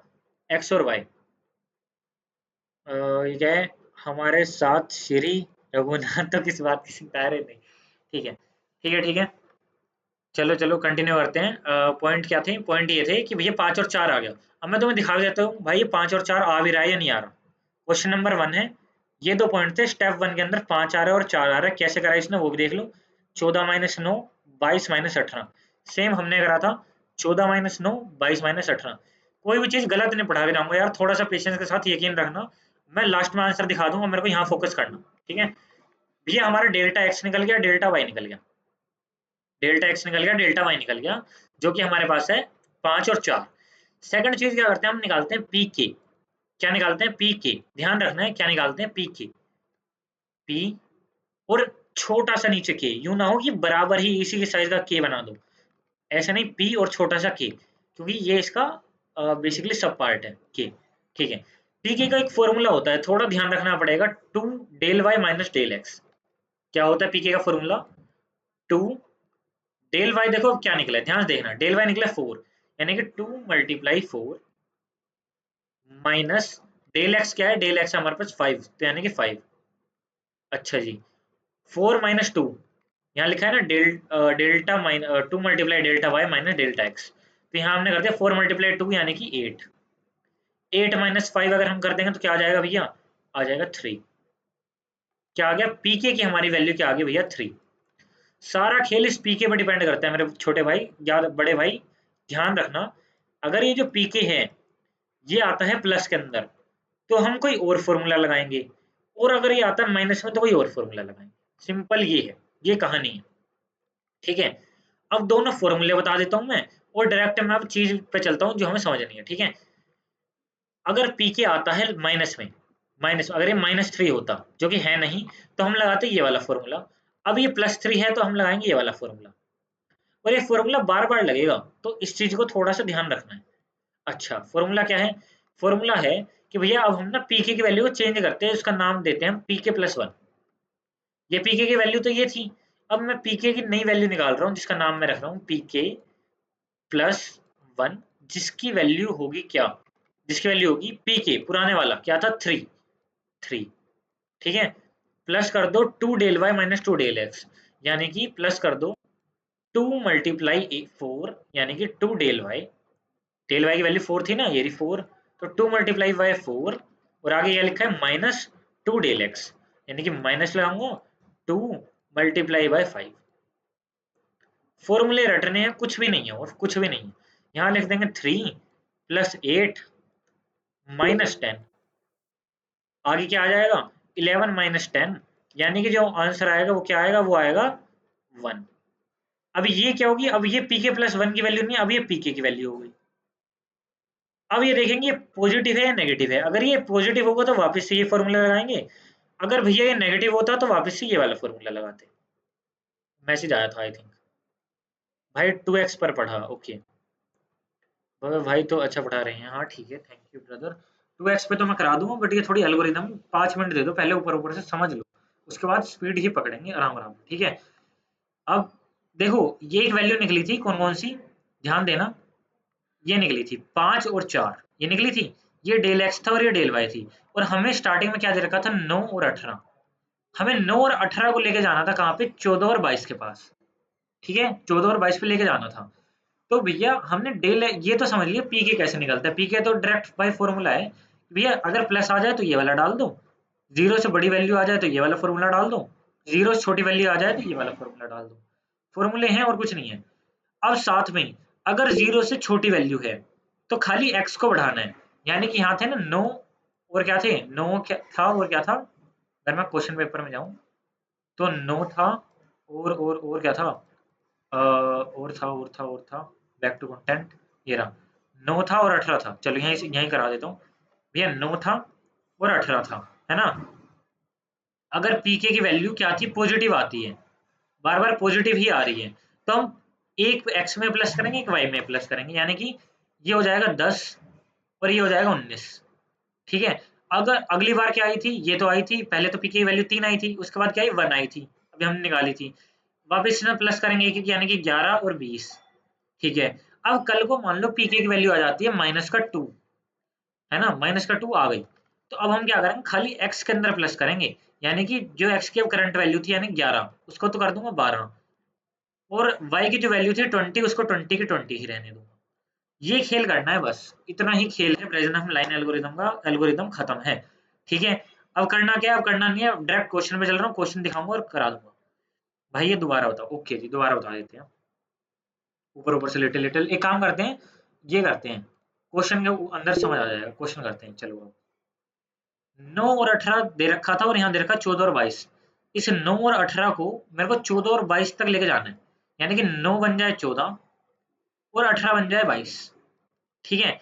सबसे पहला काम क्या होता है, सबसे पहले मेरे को लिखना होता है कि भैया मेरे को दे क्या रखा है, स्टार्टिंग कोऑर्डिनेट और एंडिंग कोऑर्डिनेट, यानी कि 9 और 18 क्या है स्टार्टिंग कोऑर्डिनेट, और एंडिंग कोऑर्डिनेट क्या है 14 और 22, जो कि यहाँ दे रखे हैं, क्वेश्चन में ही मिलेगी पूरी पूरी लाइन लिखी हुई, ठीक है जी। सेकंड स्टेप क्या होता है, भैया इसके इसके अंदर से ये माइनस कर दो, इसके अंदर से ये माइनस कर दो, यानी कि 14 में से 9 गए तो आ गया 5, 22 में से 18 गए तो क्या आ गया 4, ठीक है जी। आगे चलते हैं, आगे फिर क्या होता है, पीके का फॉर्मूला होता है, पीके का फॉर्मूला ये है 2 del y minus del x. भैया डेल वाई हमने निकाल लिया, डेल एक्स हमने निकाल दिया, जो कि आया था 5 और 4। क्या करना है, 2 मल्टीप्लाई बाय 4, जो कि हो गया यहाँ पे 2 डेल वाई, माइनस लगा के डेल एक्स की वैल्यू क्या थी 5, मैंने यहीं 5 लिख दी। इनको मैंने कैलकुलेट कर दिया, 4 2 से क्या होता है 8, 8 माइनस 5 क्या होते हैं 3, तो 3 आ गया। 8 में से 5 गया तो क्या आया, 3 तो आ गया। तो हमारा जो पीके है, पीके की वैल्यू आ गई 3। अब क्या होता है, अभी चेक होता है कि भैया पीके की जो वैल्यू है वो 0 से बड़ी है या छोटी है। मैंने ऊपर यहाँ बताया था कि यहाँ पे केस चेक होता है, ये होता है केस 2, ये होता है केस 1। केस 2 होता है कि 0 से अगर वैल्यू बड़ी है तो, यहाँ इसलिए इसने यहाँ लिख रखा है कि भैया केस 2 इज सेटिस्फाइड, ये लिख रखा केस 2 इज सेटिस्फाइड, यानी कि 0 से बड़ी वैल्यू है। तो हम क्या करेंगे, हम फॉर्मूला लगाएंगे ये वाला, PK plus 2 del y minus 2 del x, यानी कि 3 प्लस 2 मल्टीप्लाई 4, कहाँ से आया 4 आया यहाँ से भैया, ये वाला 4 डेल वाई की वैल्यू, है ना, माइनस लगा के 2 लगाएंगे क्योंकि यहाँ फॉर्मूले में 2 था ये वाला, और डेल एक्स की वैल्यू क्या है, डेल एक्स की वैल्यू थी भैया 5, तो हमने यहाँ 5 लिख दिया। सोल्व करूंगा तो आ गया भैया 1, 1 आ गया भैया। अगर पॉजिटिव वैल्यू है तो एक्स के अंदर भी एक प्लस होगा और वाई के अंदर भी एक प्लस होगा। किसकी पॉजिटिव वैल्यू है, इसकी, पीके की वैल्यू क्या थी 3 थी, अगर ये -3 होती तो खाली एक्स के अंदर प्लस होता, वाई के अंदर प्लस ना होता, ठीक है। अब यहाँ एक्स में भी होगा और वाई में भी होगा, इसको रिपीट करते जाना है, इसको रिपीट करते जाना है, और लास्ट में कब तक रिपीट करते जाना है, जब तक ये जो 9 था जो अब 10 बनाए ये 14 ना बन जाए, और ये जो 18 था जो अब 19 बनाए ये 22 ना बन जाए। एग्जाम्पल के तौर पे यहाँ पे 14 और 22 इन्होंने बना दिए, कैसे भैया, पहले 9 और 18 आए, उसके बाद क्या थे, उसके बाद 10 और 19 आ गए, उसके बाद 11 और 20 आ गए, उसके बाद 12 और 20 आ गए, उसके बाद 13 और 21 आ गए, और 14 और 22 आ गए। अच्छा ये आए कैसे, इसी इसी फॉर्मूले और इसी केस को फॉलो करते हुए।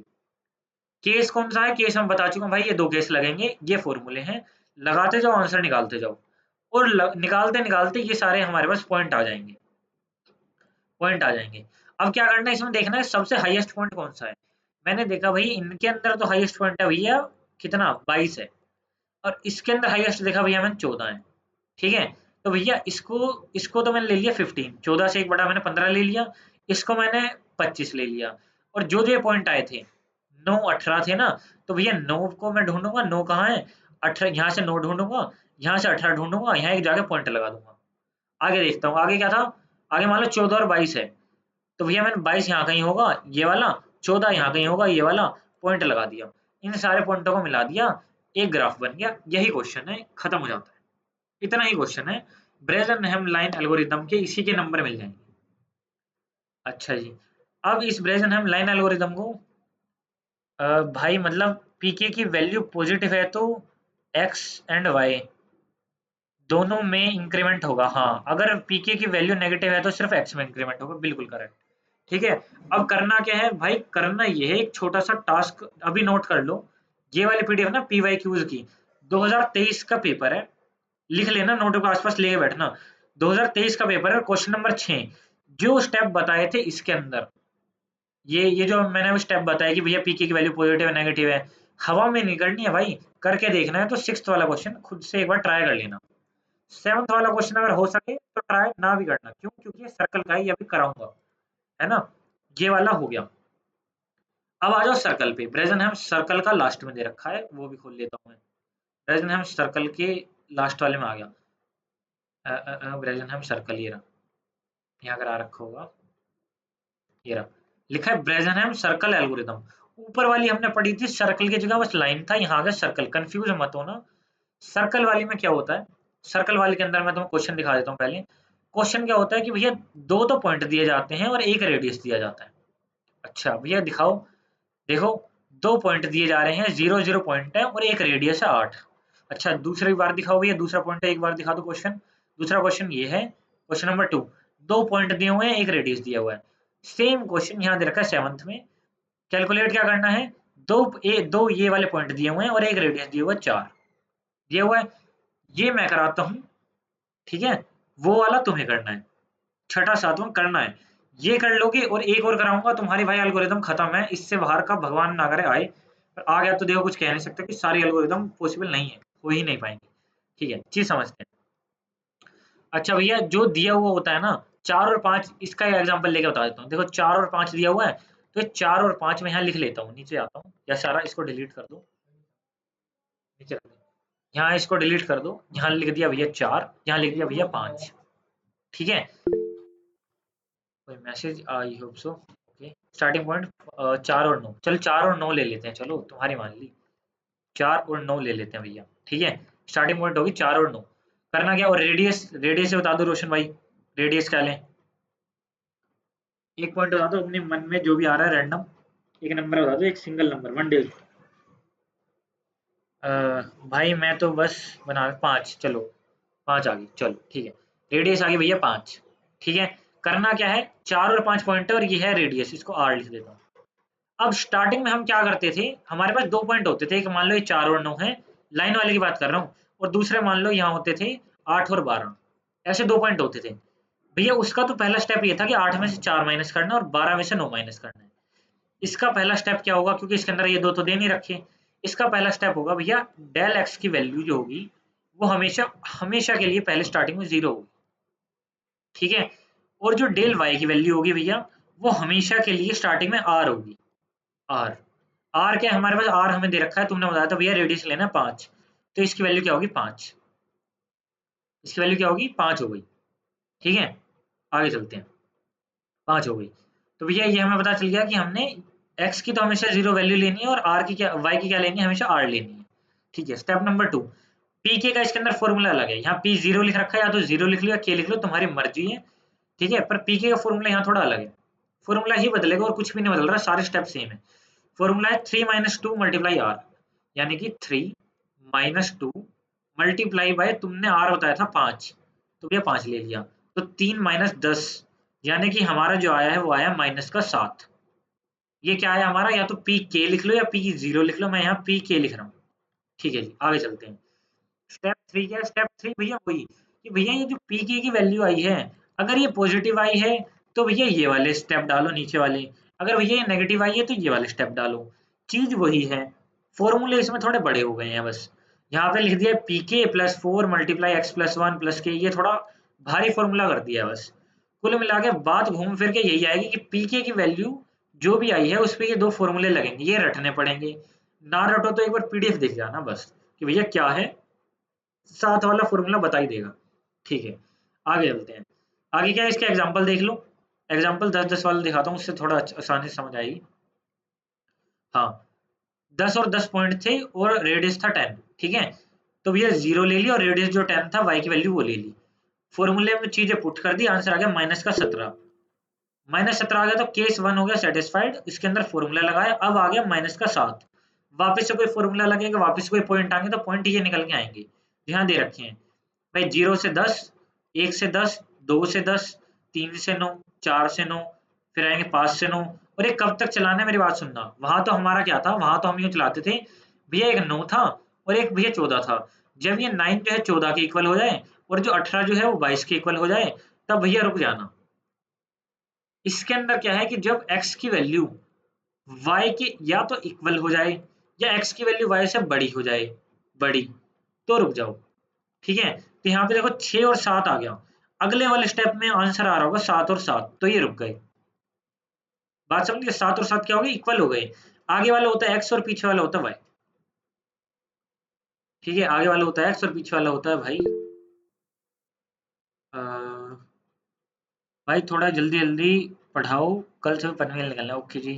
भाई यार 3 और 2 कैसे, मैं ध्यान नहीं दिया, प्लीज रिपीट। ओके, बन गया कूल। ओके भाई, इसको रिपीट कर दो। ठीक है ठीक है ठीक है, इसको थोड़ा आराम से समझाओ मिड पॉइंट को। ओके ओके जी, ओके ओके, रिपीट कर रहे हैं, कोई दिक्कत नहीं है। रिपीट ऐसे है, क्वेश्चन के थ्रू समझा देता हूँ। क्वेश्चन क्या है, क्वेश्चन ये है कि भैया हमारे को 2 पॉइंट दिए हुए हैं x और y, जो कि है यहाँ पे 10 और 10। क्वेश्चन के अंदर गिवन होगा, ये वाला पूरा क्वेश्चन है। अगर रियल वाले क्वेश्चन की बात करो तो क्वेश्चन ऐसा आता है कुछ पेपर के अंदर लिखा हुआ है, जिसके अंदर 4 और 5 है। हमारे पास यहाँ पे पीडीएफ में 10 और 10 है। ठीक है जी, एक रेडियस दिया होगा, अगर यहाँ बात करूँ तो रेडियस है 4, और हमारे वाले क्वेश्चन में बात करूँ तो रेडियस है 10।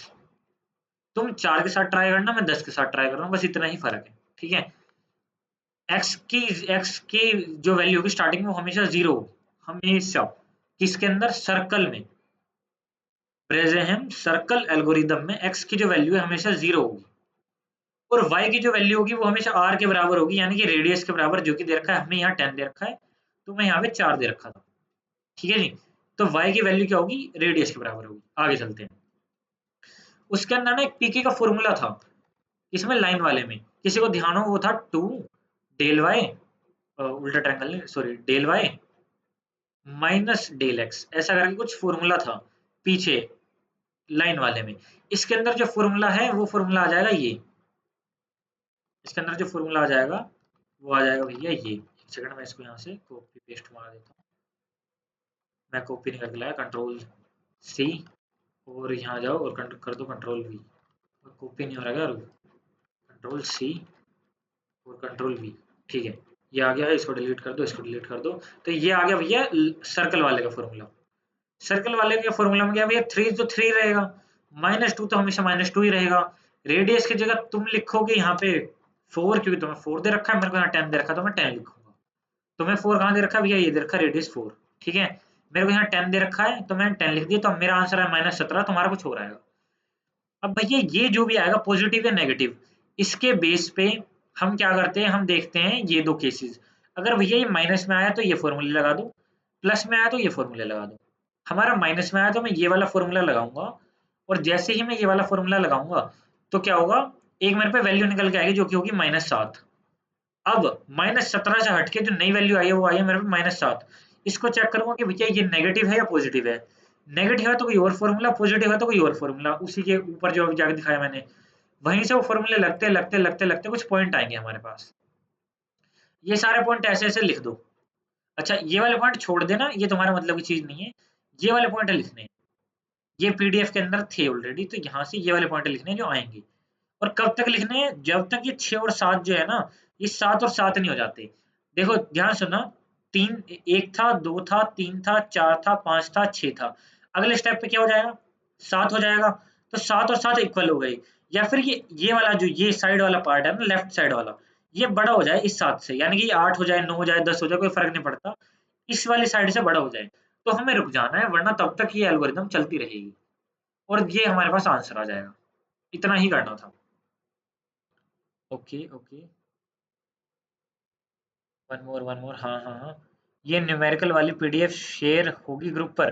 न्यूमेरिकल वाली ये, ओके जी, मैं सेंड कर देता हूँ, लो जी ग्रुप पर। एक सेकंड देना, मैं ग्रुप पे भी सेंड कर देता हूँ। और ये वीडियो भी जिसको जो भी समझना होगा वो आ जाएगा। ओके, यहाँ एक और आया, 3 - 2r, हाँ ठीक है।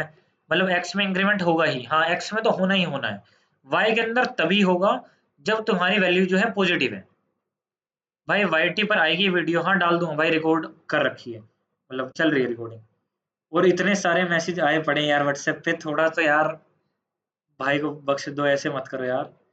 मैं ये वाली लाइन वाली जो है ना, मैं तुम्हें पीडीएफ सेंड कर देता हूँ, एक सेकंड। ये वाली जो मैं पढ़ा रहा हूँ, लाइन ड्राइंग एल्गोरिदम, ये मैंने ग्रुप में वेदावर्स के अंदर जस्ट डाल दी है।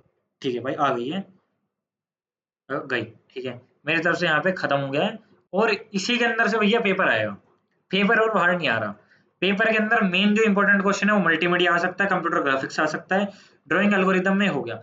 लास्ट एल्गोरिदम कर जाओ, खत्म करते हैं क्लास। लास्ट एल्गोरिदम, ठीक है। आगे की जो एल्गोरिदम समझ आए ना आए, पर ये वाली जरूर करके जानी, क्योंकि ये आ चुका है, ट्रांसलेट। लास्ट कर देते हैं भाई। डीडीए तो बताओ। हाँ डीडीए बता देते हैं, चलो। डीडीए लाइन, तुम्हें एक सीरियस बात बताऊं, डीडीए तुम्हें लग रहा है इंपॉर्टेंट है, पर मैंने तुम्हें यहाँ दिखाई भी है। 2023 से 24 से लेके और पुराने पेपर देख लो 2018 तक के, डीडीए नहीं आया है। चेक करना एक बार ना, पीडीएफ जरा, मतलब ये क्वेश्चन पेपर पुराने। बट एक बार मैं तुम्हें डीडीए बता दूंगा, वो लास्ट में बता दूंगा, क्योंकि अभी जो है एक बार इंपॉर्टेंट वाले सारे कवर करा दूं। ट्रांसलेट, TRANSLAT, हाँ ठीक है, ट्रांसलेट हो गया। ट्रांसलेट के अंदर क्या होता है, ट्रांसलेशन दी जाती है। ठीक है, ट्रांसलेट का मैं क्वेश्चन दिखा देता हूँ ताकि यार चीज क्लियर हो जाए। ओके भाई, अ, भाई सदरलैंड नहीं कराएगा, कोइन सदरलैंड ना, कोइन सदरलैंड की हमेशा थ्योरी आई है। मैं तुम्हें यहाँ दिखाता भी हूँ। देखो हवा के अंदर बात नहीं करूंगा भाई, थोड़ा सा मैं तुम्हें आराम आराम दिखा के चलूंगा कि कोई उल्टे चीज नहीं है, झूठ नहीं बोल रहा। जो भी कोइन सदरलैंड के आए हैं ना क्वेश्चन, मैं दिखाता हूँ। देखो, right about coin Sutherland line clipping algorithm with with an example. यहाँ पे ना कोई तुम्हें नंबर दे रखा है, जैसे यहाँ नंबर दे रखा है 01 10, कोई नंबर नहीं दे रखा है, कुछ नहीं दे रखा, मतलब ये थ्योरी पूछ रखी है 15 नंबर में। थ्योरी में करा के जाऊंगा इसकी, कोइन सदर, और ये इस चीज की बात नहीं है। अगले वाले पेपर में देखोगे कोइन सदरलैंड की भी थ्योरी ही आई है, अगले वाले पेपर में भी, इसमें भी कोइन सदरलैंड की थ्योरी ही आई है। मैं दिखाता हूँ कहाँ है कोइन सदरलैंड की, मैसेज आ रहे हैं पहले, वो और देख लूँ। कंपोजिट ट्रांसफॉर्मेशन भी बताना भाई, ठीक है। कंफ्यूजन है बहुत, ओके। भाई इक्लिप्स जनरेशन एल्गो आएगी ही नहीं, लिख के ले लो, इक्लिप्स की नहीं आएगी। एक एक कोई सी भी कर ले, लाइन और सर्कल की कर ली, लाइन की ब्रेजन हम कर ली, और उसकी कर ली, मिड पॉइंट के सर्कल की कर ली। इफ क्वेश्चन किसी दूसरे एल्गो का भी आया तो कोई दिक्कत है क्या? देख बहन, दिक्कत तो आज था, पर बात यह है कि तुम अगर अटेम्प्ट कराओगे तो तुम्हें नंबर फिर भी मिल जाएंगे। सीएससी यूनिवर्सिटी वाले ना इतना गौर से वो नहीं करेंगे, क्योंकि सबके फॉर्मूले सेम है। अगर एग्जांपल के तौर पे दिखाऊं, तो ध्यान से देखना, एक तुम्हें झोल झोल भी दिखा देता हूँ। पेज नंबर 1 पे चलते हैं, ध्यान से देखना जो अब मैं दिखाने वाला हूँ। डीडीए के एल्गोरिथम के अंदर देखो 3 केस हैं, जिसके अंदर कुछ कुछ चीजें हो रही हैं, ठीक है। अगर मैं ब्रेजनहेम लाइन एल्गोरिथम की बात कर रहा हूँ, तो ब्रेजनहेम लाइन एल्गोरिथम के अंदर यहाँ 2 केस हैं, और उसके बाद वापिस एक मिड पॉइंट है, उसके अंदर वापिस से कुछ केस है, मिड पॉइंट के अंदर भी 2 केस हैं। अब किस टीचर को क्या पता कि किस में कितने केस हैं, है ना? मेरी बात सुनना, 3 केस पहले में हो गए, उसके बाद 2 केस, उसके बाद 2 केस, उसके बाद सिर्फ लाइन वाले के हैं ये, इतने ही सर्कल वाले में, इतने ही इक्लिप्स वाले में, इतने ही और में है ना? तो कोई दिक्कत वाली बात नहीं है, जो तुम्हें आता है कोई भी एक एल्गोरिथम पढ़ लो और वो हो जाएगी। फिर क्यों दिक्कत लेनी, हाँ कोई दिक्कत नहीं लेनी भाई, बहुत थैंक यू ब्रदर। ठीक है, अब हम हाँ मेन चीज पे आते हैं भाई। हम कर रहे थे ट्रांसलेट, ट्रांसलेट का क्वेश्चन ध्यान से देख जाओ, ताकि ट्रांसलेट वाली भाई चीज क्लियर हो जाए कि ट्रांसलेट का क्वेश्चन आता है। ट्रांसलेट और रोटेट का। ट्रांसलेट का मैं दिखा देता हूँ, कहाँ है desire of the ending translate. वापस आ गया ब्रेजेम लाइन एल्गोरिथम, ये मैं करा चुका हूँ। ठीक है, 2 पॉइंट दे रखे हैं, इस पॉइंट से इस पॉइंट तक जाना है। ठीक है, आगे चलते हैं। एक मैं ट्रांसलेट का ढूंढ रहा हूँ, अगर होप सो मिल गया। ये ट्रायंगल दे रखा है, 3 पॉइंट है और तीनों को ट्रांसलेट करना है और फिर रोटेट करना है, इंटरनल में भी था। ठीक है, मैं इन तीनों पॉइंट को यहाँ से कॉपी कर लेता हूँ, जितना कॉपी हो पाएगा, कंट्रोल सी और कंट्रोल वी। ठीक है, ये 3 पॉइंट है बेसिकली। करने क्या है, करना बहुत ही ज्यादा सिंपल है, इनको ना एक मैट्रिक्स के फॉर्म में लिख लो, सबसे इजी वे बता रहा हूँ। मैट्रिक्स के फॉर्म में कैसे लिख लो भैया, यहाँ लिख लो 1 और 0, ये हो गया भैया ए, क्यों यहाँ ए लिखा है ना इसलिए इसका नाम आ गया ए। फिर एक बी बना लो, बी को भी एक मैट्रिक्स बना लो, इसके अंदर क्या लिख दो 0 और 1। क्यों लिख दो, हवा में लिख रहा है, यहाँ लिखे हुए हैं 0 और 1, यहाँ था 1 और 0, अगले में है भैया 1 और 1। सी बना लो एक, सी के अंदर क्या लिखना है 1 और 1। ठीक है जी, अब करना क्या है, अब सिंपल सी एक चीज करनी है, इन तीनों के ए डैश निकालने हैं। ए डैश फॉर्मूला बहुत ही ज्यादा सिंपल है, ए डैश का कुछ भी नहीं करना, कुछ भी ए डैश निकालना है। ए डैश का एक फॉर्मूला होता है, कुछ भी नहीं रटना, ए प्लस टी, ए प्लस टी। अब कहोगे भाई इतना ही है, हाँ इतना ही है, बस इतना ही है। अच्छा ये प्लस का ये टी क्या है, ये क्या है, कुछ भी टेंशन नहीं लेनी। ए दे रखा है तुम्हें, ये दे रखा, ये दे रखा, टी तुम्हें दिया हुआ होगा। टी जैसे कि यहाँ दे रखा है कि द ओरिजिन ट्रांसलेट 1 यूनिट, लिखा है ना, translating 1 unit in x and y direction. यहाँ पे 1 यूनिट का मतलब क्या है, 1 यूनिट का मतलब है कि भैया टी जो है हमारा, वो है यहाँ पे हमारे पास 1 और 1। क्यों, क्योंकि ट्रांसलेट लिखा है 1 यूनिट इन एक्स और वाई डायरेक्शन। अगर यहाँ पे लिखा होता 4 यूनिट इन एक्स, याद रखना मेरी बात की 4 unit in x direction unit. मैं ये क्यों कर रहा हूँ, मैं टाइप कर देता हूँ यार, टाइप से अच्छे समझ आ जाएगा, है ना। मैं यहाँ लिख देता हूँ कि भैया अगर यहाँ लिखा हुआ है 4 unit in x direction and you unit in y direction. अब यहाँ 4 और यू दे रखा है, इसका एग्जांपल लेता हूँ कि ये मुश्किल भी है तो नहीं, पर बना देंगे चलो। ठीक है, अब 10 क्या है, ए तो था 10, याद करो ए क्या था, यहाँ लिख रखा है ए था 10, प्लस करना है और यहाँ डालना है 4 और यू, 4 और यू। 1 प्लस 4 कितने होते हैं, 1 प्लस 4 होते हैं भैया 5, और यहाँ पे लिखा है 0 और यू कितने हो गए यू। ये हमारा बन गया ए डैश, ये हो गया भैया ट्रांसलेट। इतना ही था, हाँ भैया इतना ही था, हो गया ट्रांसलेट। अच्छा, अगला वाला करके दिखाओ, 0 और 1। बी डैश को अब हमें निकालना है, इसका फॉर्मूला क्या होता है, B plus T, B plus T. B हमें दे रखा है 0 और 1, 0 और 1, और हमें क्या दे रखा है, हमें दे रखा है टी, 4 और यू, 4 और यू। अच्छा 0 और 4 क्या होते हैं, 0 प्लस 4 होते हैं भैया 4, क्या होते हैं 4। 1 प्लस यू क्या होता है, 1 प्लस यू होता है 1 प्लस यू, जैसा था वैसा ही लिख दो। बी डैश आ गया, ट्रांसलेट हो गया बी डैश। अच्छा भैया सी डैश क्या होता है, सी डैश होता है सी प्लस टी। सी की वैल्यू क्या थी भैया, सी की वैल्यू थी 1 प्लस 1 और 1, क्या प्लस करना था, प्लस हमेशा सेम चीज होगी, टी टी क्या था 4 और यू। तो 4 और 1 क्या होता है भैया, 4 और 1 हो जाता है भैया 5, और 1 प्लस यू क्या हो जाता है, ये हो जाता है 1 प्लस यू। ट्रांसलेट हो गया भैया। इस चीज के नंबर दे रहे हैं सीसीएस यूनिवर्सिटी, इस चीज के नंबर दे रहे हैं। अगर ट्रांसलेट वाला आ जाए तो ये करके आ जाना, इतने करने पे नंबर मिल जाएंगे। अब एक रोटेट वाला भी है, पर उसमें ना साइन थीटा और कोस थीटा है, साइन थीटा और कोस थीटा है। उसको कराने के लिए तुम्हें थोड़ा साइन थीटा और कोस थीटा के बारे में थोड़ा के काफी पता होना चाहिए, उसके एंगल वगैरह पता होना चाहिए। इस चक्कर में वो थोड़ा सा भाई बहुत सारे आ गए यार कमेंट, एक सेकंड भाई। ट्रांसलेशन, हाँ ट्रांसलेशन हो गया। मुझे बस ये बता दे कि ये एंगल हमेशा 45 ही आएगा ना। दो तीन एंगल ही मेन है, गौरव भाई ने ना पीडीएफ में लिख रखा है, मैं लास्ट में जाकर दिखा देता हूँ। ये मेन एंगल हमने डाल रखे हैं इस वाली पीडीएफ में। भाई थोड़ी सी यार पीडीएफ पढ़ा करो, तुम्हें थोड़ा सा मिल जाएगा। 60 और 45 मेन एंगल है, 45 आएगा या 60 आएगा, आया हमेशा यही है। ठीक है जी, इसके अलावा एक बार मैं देख लेता हूँ और क्या आया था, 45 ही आएगा ना, हाँ 45 ही आएगा, और नहीं चलते हैं। 60 डिग्री भी आता है, हाँ 60 आता है और 45 दो ही आते हैं। भाई ऐसे इक्वेशन को रोटेट वाला पूरा करके दिखा दो।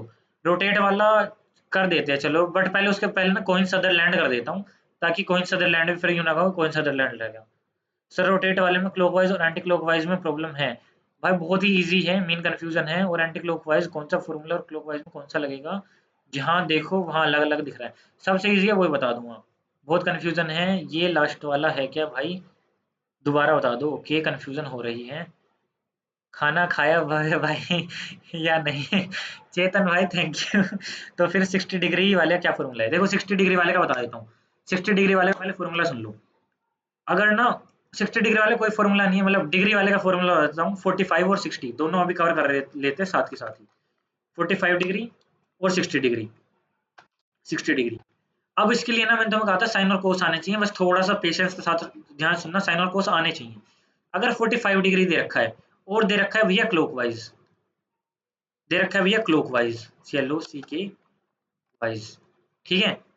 तो क्या करना है, और उसी के अंदर अगर यहाँ दे रखा है क्लॉकवाइज की जगह एंटी क्लॉकवाइज, तो क्या करना है? दो ही चीजें आएंगी, या तो क्लॉकवाइज या एंटी क्लॉकवाइज, इसके अलावा कुछ भी नहीं आएगा, है ना।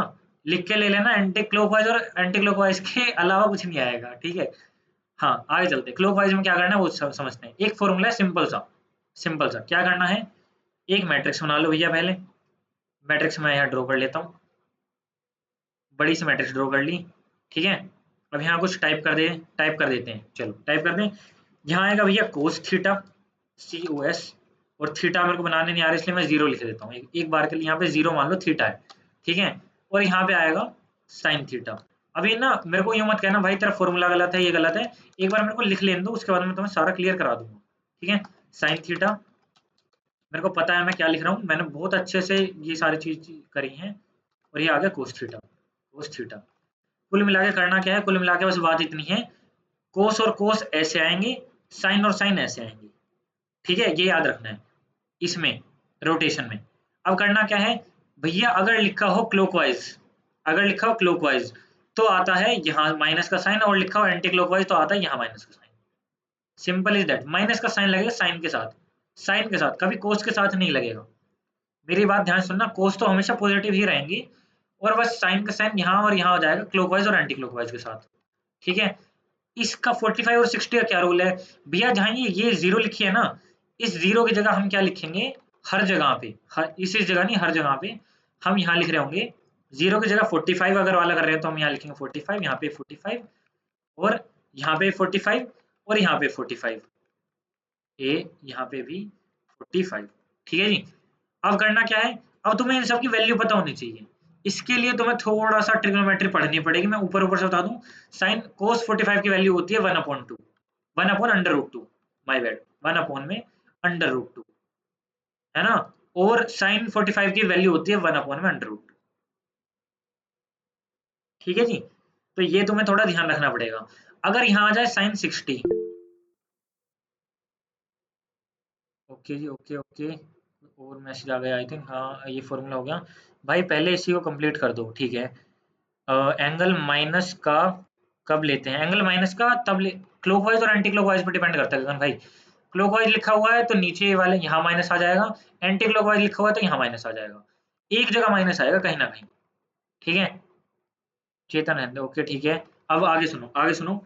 अब यहाँ तुमने यहाँ वैल्यू डाल दी, ठीक है। अब करना क्या है? देखो रोटेशन की एक पूरी पूरी PDF है वैसे तो, वो भी अगर कहोगे, रुको मैं ग्रुप पे एक बार सेंड भी कर देता हूँ, वरना कहोगे भैया ग्रुप पे सेंड नहीं करी, यहीं यहीं बता दिया। एक सेकंड दे दो बस। रोटेशन की भी PDF रखी है। कहाँ है, कहाँ है, कहाँ है, कहाँ है, कहाँ है? एक तो व्हाट्सएप में जैसे ही खोल के देख रहा हूँ ना भाई, बहुत सारे मैसेज एकदम से आ जा रहे हैं, तो इसलिए मैं व्हाट्सएप अभी खोल नहीं रहा। पर एक सेकंड तो मैं रोटेशन वाली भेज रहा हूँ। ये आगे स्केलिंग की, ये आगे 2D रोटेशन की मिल गई है। इसको सेंड कर देता हूँ भाई, सेंड फाइल व्हाट्सएप, और व्हाट्सएप के अंदर वेदावर्स 2.0 और सेंड। लो जी, ये वाली PDF एक बार ना आप सब ओपन कर लेना। इसके अंदर से मैं थोड़ा सा यहाँ बता देता हूँ। लिखा भी है यहाँ पे कि अगर यहाँ पेज नंबर है 5, पेज नंबर 5 के अंदर यहाँ कुछ कुछ चीजें दे रखी हैं, ठीक है। करना कुछ नहीं है, करना बस ये था कि जैसे हमारे पास ये तो आ गया था, हमने ये तो बता दिया था क्या है। यहाँ पे आएगा, जो यहाँ हमने पॉइंट निकाले थे ना, पॉइंट निकाले क्या थे? ये जो थे, कहाँ गए पॉइंट, कहाँ है ये रहे, 01, 10, 01 और 11।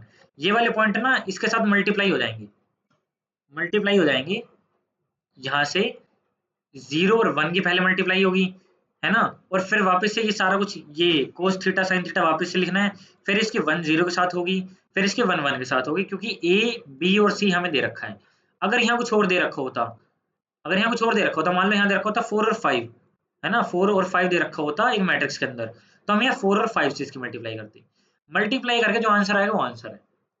इस वाली पीडीएफ के अंदर अगर तुम देखोगे पेज नंबर 5 पे अच्छे से बता रखा है कि कैसे कैसे किसकी मल्टीप्लाई किससे करनी है। ऊपर माइनस साइन है तो क्या मतलब है, नीचे माइनस साइन है तो क्या मतलब है, सब बढ़िया तरीके से बता रखा है। तो एक बार पीडीएफ का ओवरव्यू ले लेना, ठीक है। अब रोटेशन वाला हो गया, और वो हो गया यहाँ क्या है, नहीं नहीं, मैंने ऐसा भी देखा है कि 45 में ही माइनस का लेते हैं, कोस -45। कोस के अंदर माइनस नहीं होगा, वो तुमने गलत देख लिया, पीडीएफ देख लो एक बार, वहां से और चीजें क्लियर हो जाएगी। कोस कभी माइनस का नहीं होगा कभी भी। भाई करके बताओ एक बार प्लीज भव्य भाई। भाई नहीं है, okay. Complete counter clock, complete clockwise होता है anti clockwise. Complete counter clockwise का मतलब होता है एंटी क्लॉकवाइज। बेसिकली ये 60 के एंगल की वैल्यू बता। 60 के साइन 60 की वैल्यू होती है √3, सॉरी 3 अपॉन √3/2, और साइन वाले की वैल्यू होती है 1/2। माइनस कोस है भाई, माइनस कोस मैं बताता हूँ क्यों है। तुम्हारे वाले इस क्वेश्चन में नहीं आएगा, इस वाले के अंदर यहाँ पे माइनस कोस की वैल्यू तुम यूज नहीं करो, क्योंकि यहाँ जो क्वेश्चन आते हैं ना, दो ही आते हैं, क्लॉकवाइज और एंटी क्लॉकवाइज के। ये हमारे सर हैं बहुत जाने माने, वो हैं बस सर, उन्होंने बताया था कि भैया क्लॉकवाइज और एंटी क्लॉकवाइज के क्वेश्चन आएंगे, इसके अंदर साइन के अंदर ही वैल्यू लगेगी, क्लॉकवाइज और एंटी क्लॉकवाइज। और ये जो काउंटर क्लॉकवाइज लिखा है इसका मतलब है anti clockwise basically. Okay okay ठीक है, सेंड यू ए मैसेज मतलब, ओके ओके भैया करके बता दो एक बार प्लीज। ठीक है जी, ठीक है ओके। बेसिक क्या करता हूँ मैं ना, एक इंटरनल वाली पीडीएफ खोल लेता हूँ, इंटरनल वाली पीडीएफ के अंदर यहाँ से मैं बता देता हूँ गाइस, ठीक है। तुम्हें यार चीज़ें क्लियर भी हो जाएंगी, और टाइम भी थोड़ा बचेगा, कि वरना टाइम बहुत एक्स्ट्रा जाएगा, ठीक है। आगे चलते हैं।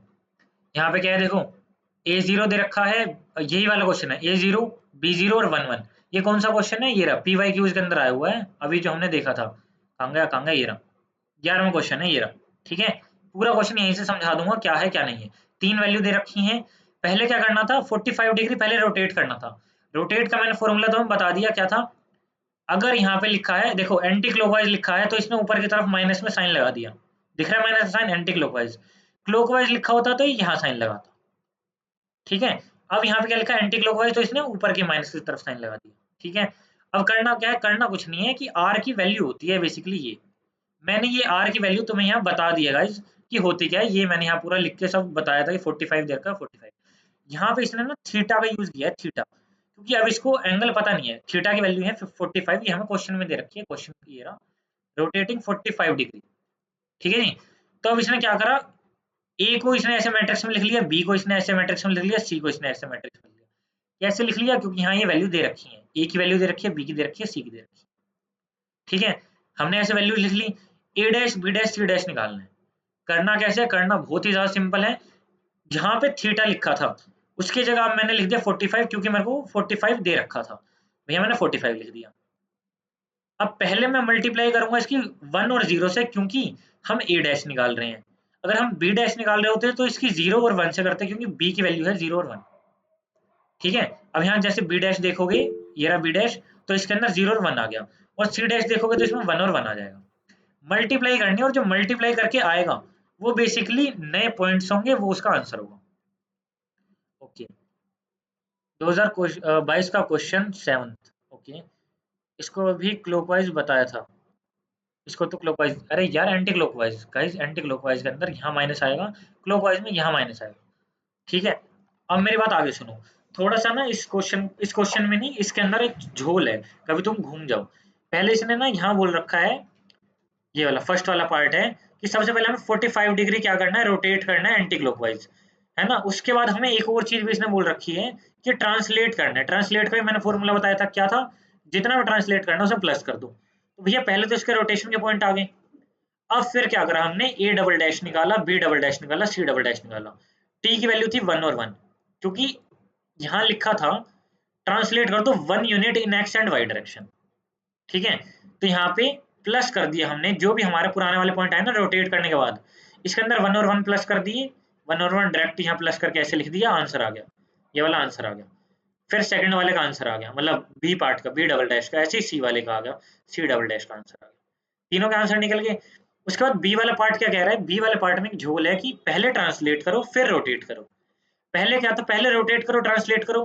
बी पार्ट में क्या है, पहले ट्रांसलेट करो फिर रोटेट करो। अच्छा, अब ट्रांसलेट भी हमें समझ आ जाएगा कि भैया मैंने क्या बताया था कि 0 और 1 के अंदर प्लस करना, 1 और 1 आ गया 2 और 1। अगले मैंने क्या बताया था, 0 और 1 के अंदर वापस से ये प्लस करना, तो 1 और 2 आ गया। अगले मैंने बताया था 1 और 1 में 1 और 1 प्लस करोगे तो 2 और 2 आ गया, ट्रांसलेट हो गया। अब इसके अंदर वापस से क्या करना, हमें एंटी क्लॉकवाइज करना है, तो माइनस साइन ऊपर लगाएंगे, वापस से ये सारा स्टेप घूमेगा, आंसर आ जाएगा, वापस से सारी वैल्यू निकल जाएंगी, ए डबल डैश की, बी डबल डैश की और सी डबल डैश की। ठीक है, सारा काम हो गया, उसके बाद डन हो गया, आंसर आ जाएगा।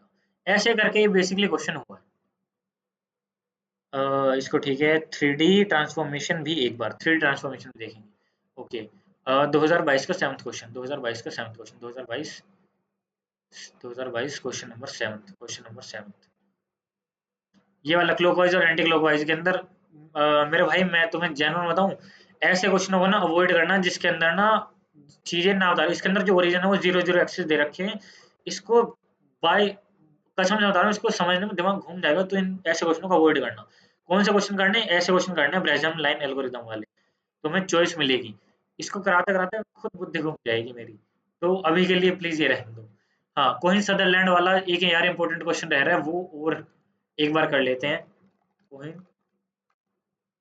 कोहिन Sutherland कोहिन Sutherland line clipping algorithm का एक क्वेश्चन है, ये रहा। ठीक है, इसको एक बार और समझ लेते हैं, उसके बाद आगे चलेंगे जितना भी हो गया।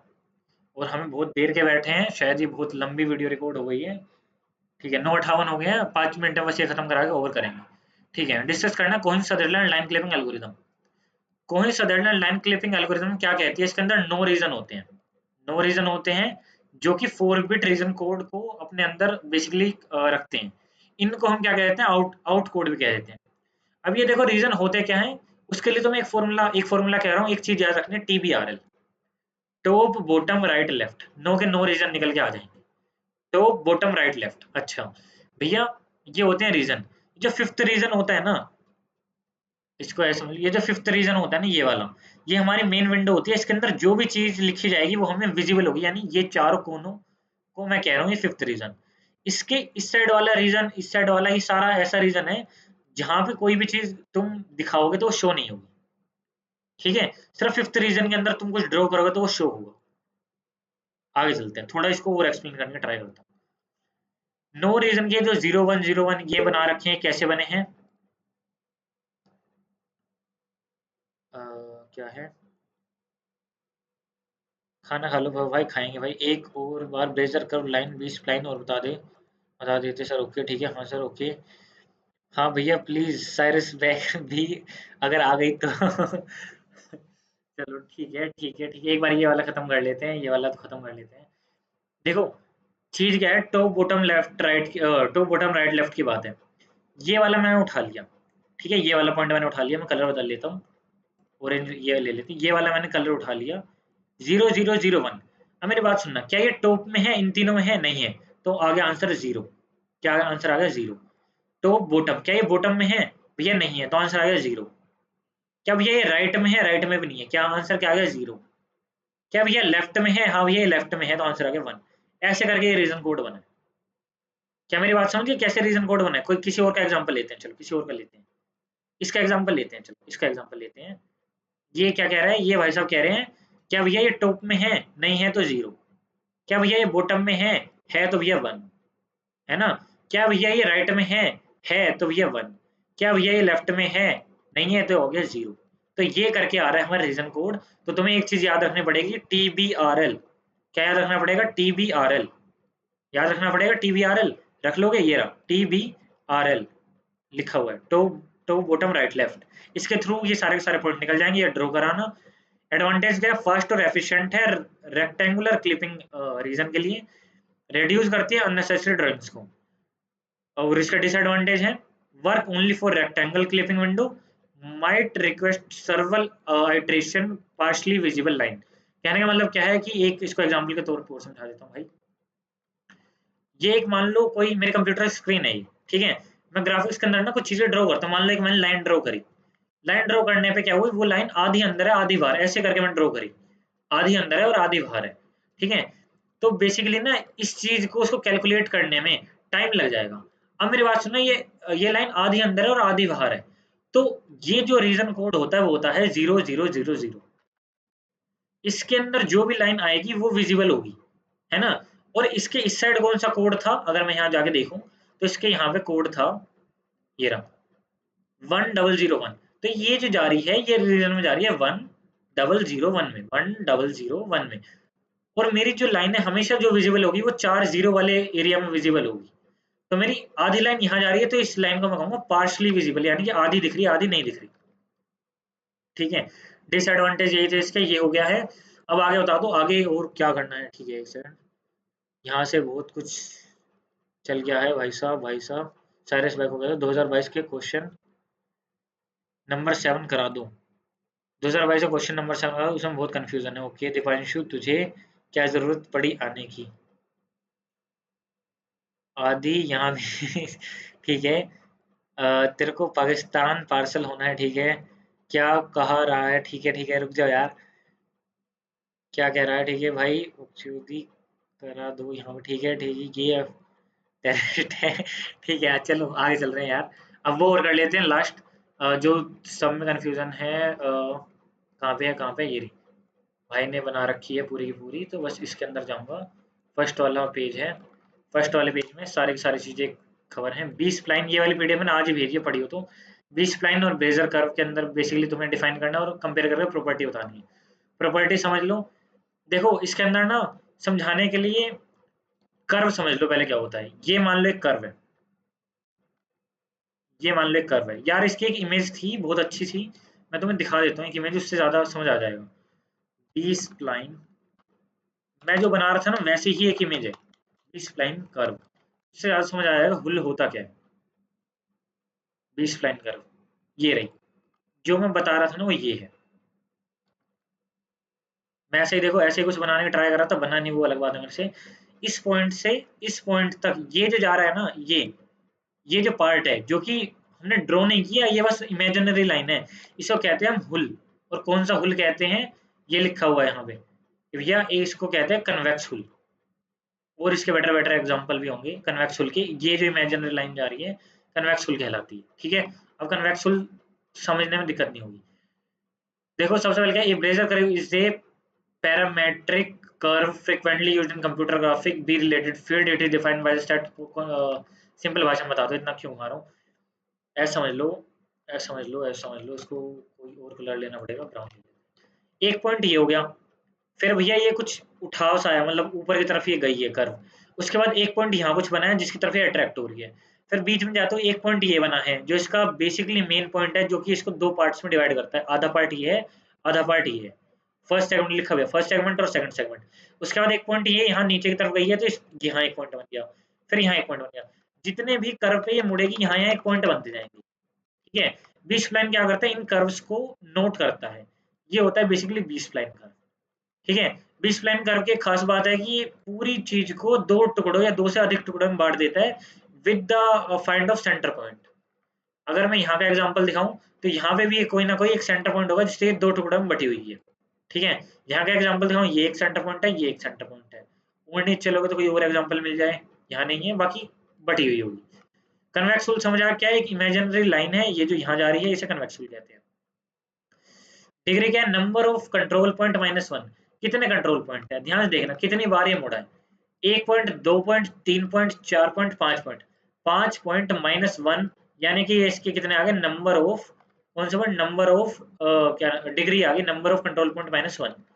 अब ये -1 हम क्यों करते हैं, इसका भी एक लॉजिक बताया था सर ने, विच इज सेंटर पॉइंट को हम इंक्लूड नहीं करते, इसलिए हम ये -1 करते हैं, सिंपल बात है ना। Changing one control point affect the entire curve. अगर मान लो ये पॉइंट को मैं यहाँ बना देता, तो पूरी की पूरी जो कर्व ऐसे ऐसे ऐसे करके जा रही है ना, वो ऐसे ऐसे करके जाती, कैसे जाती, ऐसे करके कुछ बनती, कुछ ऐसे झुकाव में जाती, ऐसे करके और फिर ऐसे बनती। तो एक पॉइंट मैंने इफेक्ट करा, उसकी वजह से ये अब ऊपर नहीं जाएगा, ये अब नीचे की तरफ ऐसे होके जाएगा। तो एक भी अगर मैंने कंट्रोल पॉइंट के साथ छेड़छाड़ करी तो उसके अंदर दिक्कत है। Commonly used in vector graphics और डिजाइन एनिमेशन। इतना ही बेसिक करना था। और मैथमेटिकली जो फॉर्मूला ये गौरव भाई ने लिखा है, ये चैट जीपीटी वाला उठा लिया है, तो इस वजह से ये ऐसा आ रहा है। बाकी इसका एक मैथमेटिकल फॉर्मूला है बहुत अच्छा, तुम्हें मिल जाएगा पीडीएफ के अंदर। अब पीडीएफ कहाँ है? पीडीएफ में तुम्हें नहीं भेजूंगा, क्योंकि वो है 256 पेज की पीडीएफ है ना, 456 पेज की पीडीएफ है, आप कंफ्यूज हो जाओगे, वो नहीं भेज रहा। बी स्प्लाइन कर्व क्या है? बेसिस स्प्लाइन कर्व इसको वापस से बोलते हैं शॉर्ट में। जो क्या करता है, वापस से कर्व का ही है। इसको एक बी स्प्लाइन दोगे, यहाँ जाते हैं कि यहाँ जाते हैं, नीचे नीचे नीचे, कहाँ गए ब्रेजर, ब्रेजर पे हो जाते हैं, BRESIER, ब्रेजर की ना, ब्रेजर का मेरे पे एक अलग इमेज रखी है। मेरे को व्हाट्सएप पे फॉरवर्ड कर देता हूँ खुद को, व्हाट्सएप लॉगिन नहीं है यार, रुक जाओ, ब्रेजर कर्व वगैरह भी ना मेरे पे पार्ट रखे हैं, मैं अभी 1 सेकंड में सेंड कर देता हूँ। Blazer curve homogeneous coordinate. एक तो गाइस मैंने 2D ट्रांसलेशन की जो भाई बोल रहा था, एक मैंने वो पीडीएफ भेज दिया 2D ट्रांसलेशन की, एक बार जाके भैया रिवाइज कर लेना 2D ट्रांसलेशन की, ठीक है। और बाकी मैं भेज रहा हूँ, 2D ट्रांसलेशन की आ गई होगी। और ये है क्या, स्केलिंग आ गई, ग्राफिक्स की लाइन एल्गोरिदम आ गई, सी क्वेश्चन पेपर आ गए, मैथ के आ गए, पीवाईक्यूज आ गए, पीवाईक्यूज कौन से हैं ये, ऑल पीवाईक्यूज आ गए, ऑल पीवाईक्यूज 14 पेज के सी के पीवाईक्यूज। मैंने सारे पीवाईक्यूज भी सेंड कर दिए, जाके एक बार इस चीज़ की भी रिवीजन कर लेना। 20 प्लान करके मैंने इमेज भेज दी है, और इस दूसरी वाली की भेज रहा हूँ, 20 प्लान SPLIN कर्व की मैंने इमेज भेज रहा हूँ, भेज दी है, और दूसरी वाली की भेज रहा हूँ। आने में टाइम लगा रही होगा, 1 सेकंड।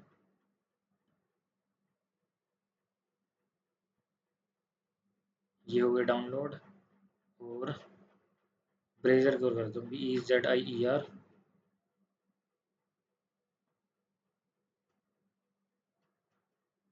PEZIER ब्रेजर कर्व, और इसकी भी इमेज मैं एक भेज देता हूँ, ठीक है।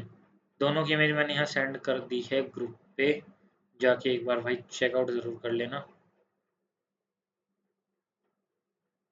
एक ये भेज दी है, और दूसरी वाली डाउनलोड हो रही है, वो आ जाएगी। चलो ठीक है जी। एक बार अब मेनली रात रात के अंदर देखो 10 तो बज गए, जो बंदे लेट नाइट स्टडी करते हैं उनके लिए तो बस क्या करना है, उनको बस इतना करना है। अब और तभी ये आ रहा है, 2 मिनट रुक जाओ, अभी मैं आ रहा हूँ, 2 मिनट रुक जाओ भाई। 2000 क्वेश्चन नंबर 7 लोकेश भाई छोड़ दो, क्वेश्चन नंबर 7 मैं समझ गया तुम कौन सा वाला कह रहे हो। क्वेश्चन नंबर 7 के अंदर ना 45 डिग्री एंगल दे रखा है, 0 0 कोऑर्डिनेट दे रखे हैं, उसके अंदर सर ने कहा था दिमाग घूम जाएगा तुम्हारा। सर ने एक पीडीएफ भेजी थी, बेसिकली वो करने के लिए कहा था। आई होप सो, अगर मेरे पर्सनली एक बार मैसेज कर दोगे मैं भेज देता हूँ। उसके अंदर ना कोऑर्डिनेट है 0 0, 45 डिग्री का एंगल है, और इसके अंदर एक पीडीएफ सर ने भेजी थी कि उसके थ्रू तुम कर लेना, हमने वो पढ़ी नहीं है। वो ये मैं दिखा देता हूँ, मैं समझ गया तुम्हारा कौन सा क्वेश्चन कह रहे हो, 2022 का 7वां, यही वाला कह रहे हो, ये रहा। Show this is the same coordinate of the matrix 45 degree clockwise rotation followed by the x axis and finally counter clockwise rotation of the 45 degree of the entire about origin. About origin जैसे तुम देख लो, origin के point होते हैं 0 0, ये बोल रहा था मैं, रोटेट करना ट्रांसलेट करना। भाई साइरस बैक नहीं आएगी ना, शॉर्ट नोट आ सकता है, बट साइरस बैक ना यहाँ कवर है यार। जो रेड कलर की पीडीएफ भेजी थी गौरव भाई की, स्टार्टिंग में आई थी, इसका ऑडियो भी आई थी। एक बार भाई थोड़ा सा इस पे नजर मार लियो, ज्यादातर यहाँ सारी चीजें कवर है। मल्टीमीडिया बहुत बार आया था, तो मल्टीमीडिया भी कवर कर लिया। लास्ट में जाते जाते ये पीडीएफ जरूर कर जाना, हो जाएगा, निपट जाएगा। मैं तो काली से खेल मैं तो काली सी खेल गया। अच्छा, अरे नहीं भाई सॉरी, 6 था। अच्छा 6 था। 6 के अंदर मैं तुम्हें दिखा देता हूँ, 6 के अंदर ना एक बहुत बड़ी इनकी मिस्टेक है। मिस्टेक क्या है, ये वाला कह रहे हो कि 6th ये वाला पॉइंट जो है निकलते नहीं है। क्यों नहीं निकलते हैं? ये ना हमारे एक एचओडी सर है, एचओडी का नाम तुम सब जानते होगे कौन है, मेरे को बताने की नीड नहीं है। बट ना मैं तुम्हें यहाँ एक चीज दिखाता हूँ, एचओडी सर की एक पीडीएफ है, ये तुमने देखी है? अगर देखिए इसके अंदर एक चीज लिखी है, out of syllabus. I hope से तुमने ये वाली पीडीएफ देखी होगी। हाँ संजय भाई, हाँ संजय भाई हमारे, तो वो जो है कौन सी वाली पीडीएफ, हाँ ये जो है ना, ये वाली जो पीडीएफ है इसके अंदर ना क्या नाम है, जो जो ये पूछ रहे हैं 6th क्वेश्चन है ना, 6th क्वेश्चन का मैं तुम्हें यहाँ दिखा देता हूँ। मामला क्या था, मैंने भी इसी क्वेश्चन के अंदर कंफ्यूजन क्रिएट करी थी। मैं तुम्हें इसका मामला दिखाता हूँ क्या था, एक सेकंड देना। अ, अ, अ, उस बंदे ने इतना तेजी के साथ खेला था ना, फिर मेरे को समझ आ गया कि ये चीज है ही ऐसी कि वो क्वेश्चन ही गलत है सीसीएस यूनिवर्सिटी की तरफ से, क्योंकि वो चीज पॉसिबल नहीं है। ये रहा, ये वाला क्वेश्चन था जिसके अंदर 3 और 6 और 6 और 2 पॉइंट थे। अगर हम यहाँ जाके देखें 3 और 6 और 6 और 2 पॉइंट थे। भाई साहब इन्होंने क्या करा, 3 और 6 को 3 और 0 कर दिया, और आगे जितना भी सोल्व करा ना 3 और 0 के साथ ही सोल्व कर दिया। और ये 2022 का क्वेश्चन बताना, क्वेश्चन नंबर 6। तो यानी कि ये जो क्वेश्चन था ये इन्होंने यहाँ गलत नहीं करा, 6 के साथ ये होगा ही नहीं, क्योंकि मैंने ट्राई करके देखा था ये होगा ही नहीं 6 के साथ। ये प्रॉब्लम आई थी। भाई यार नहीं डाली ग्रुप में। क्या क्या नहीं डाली?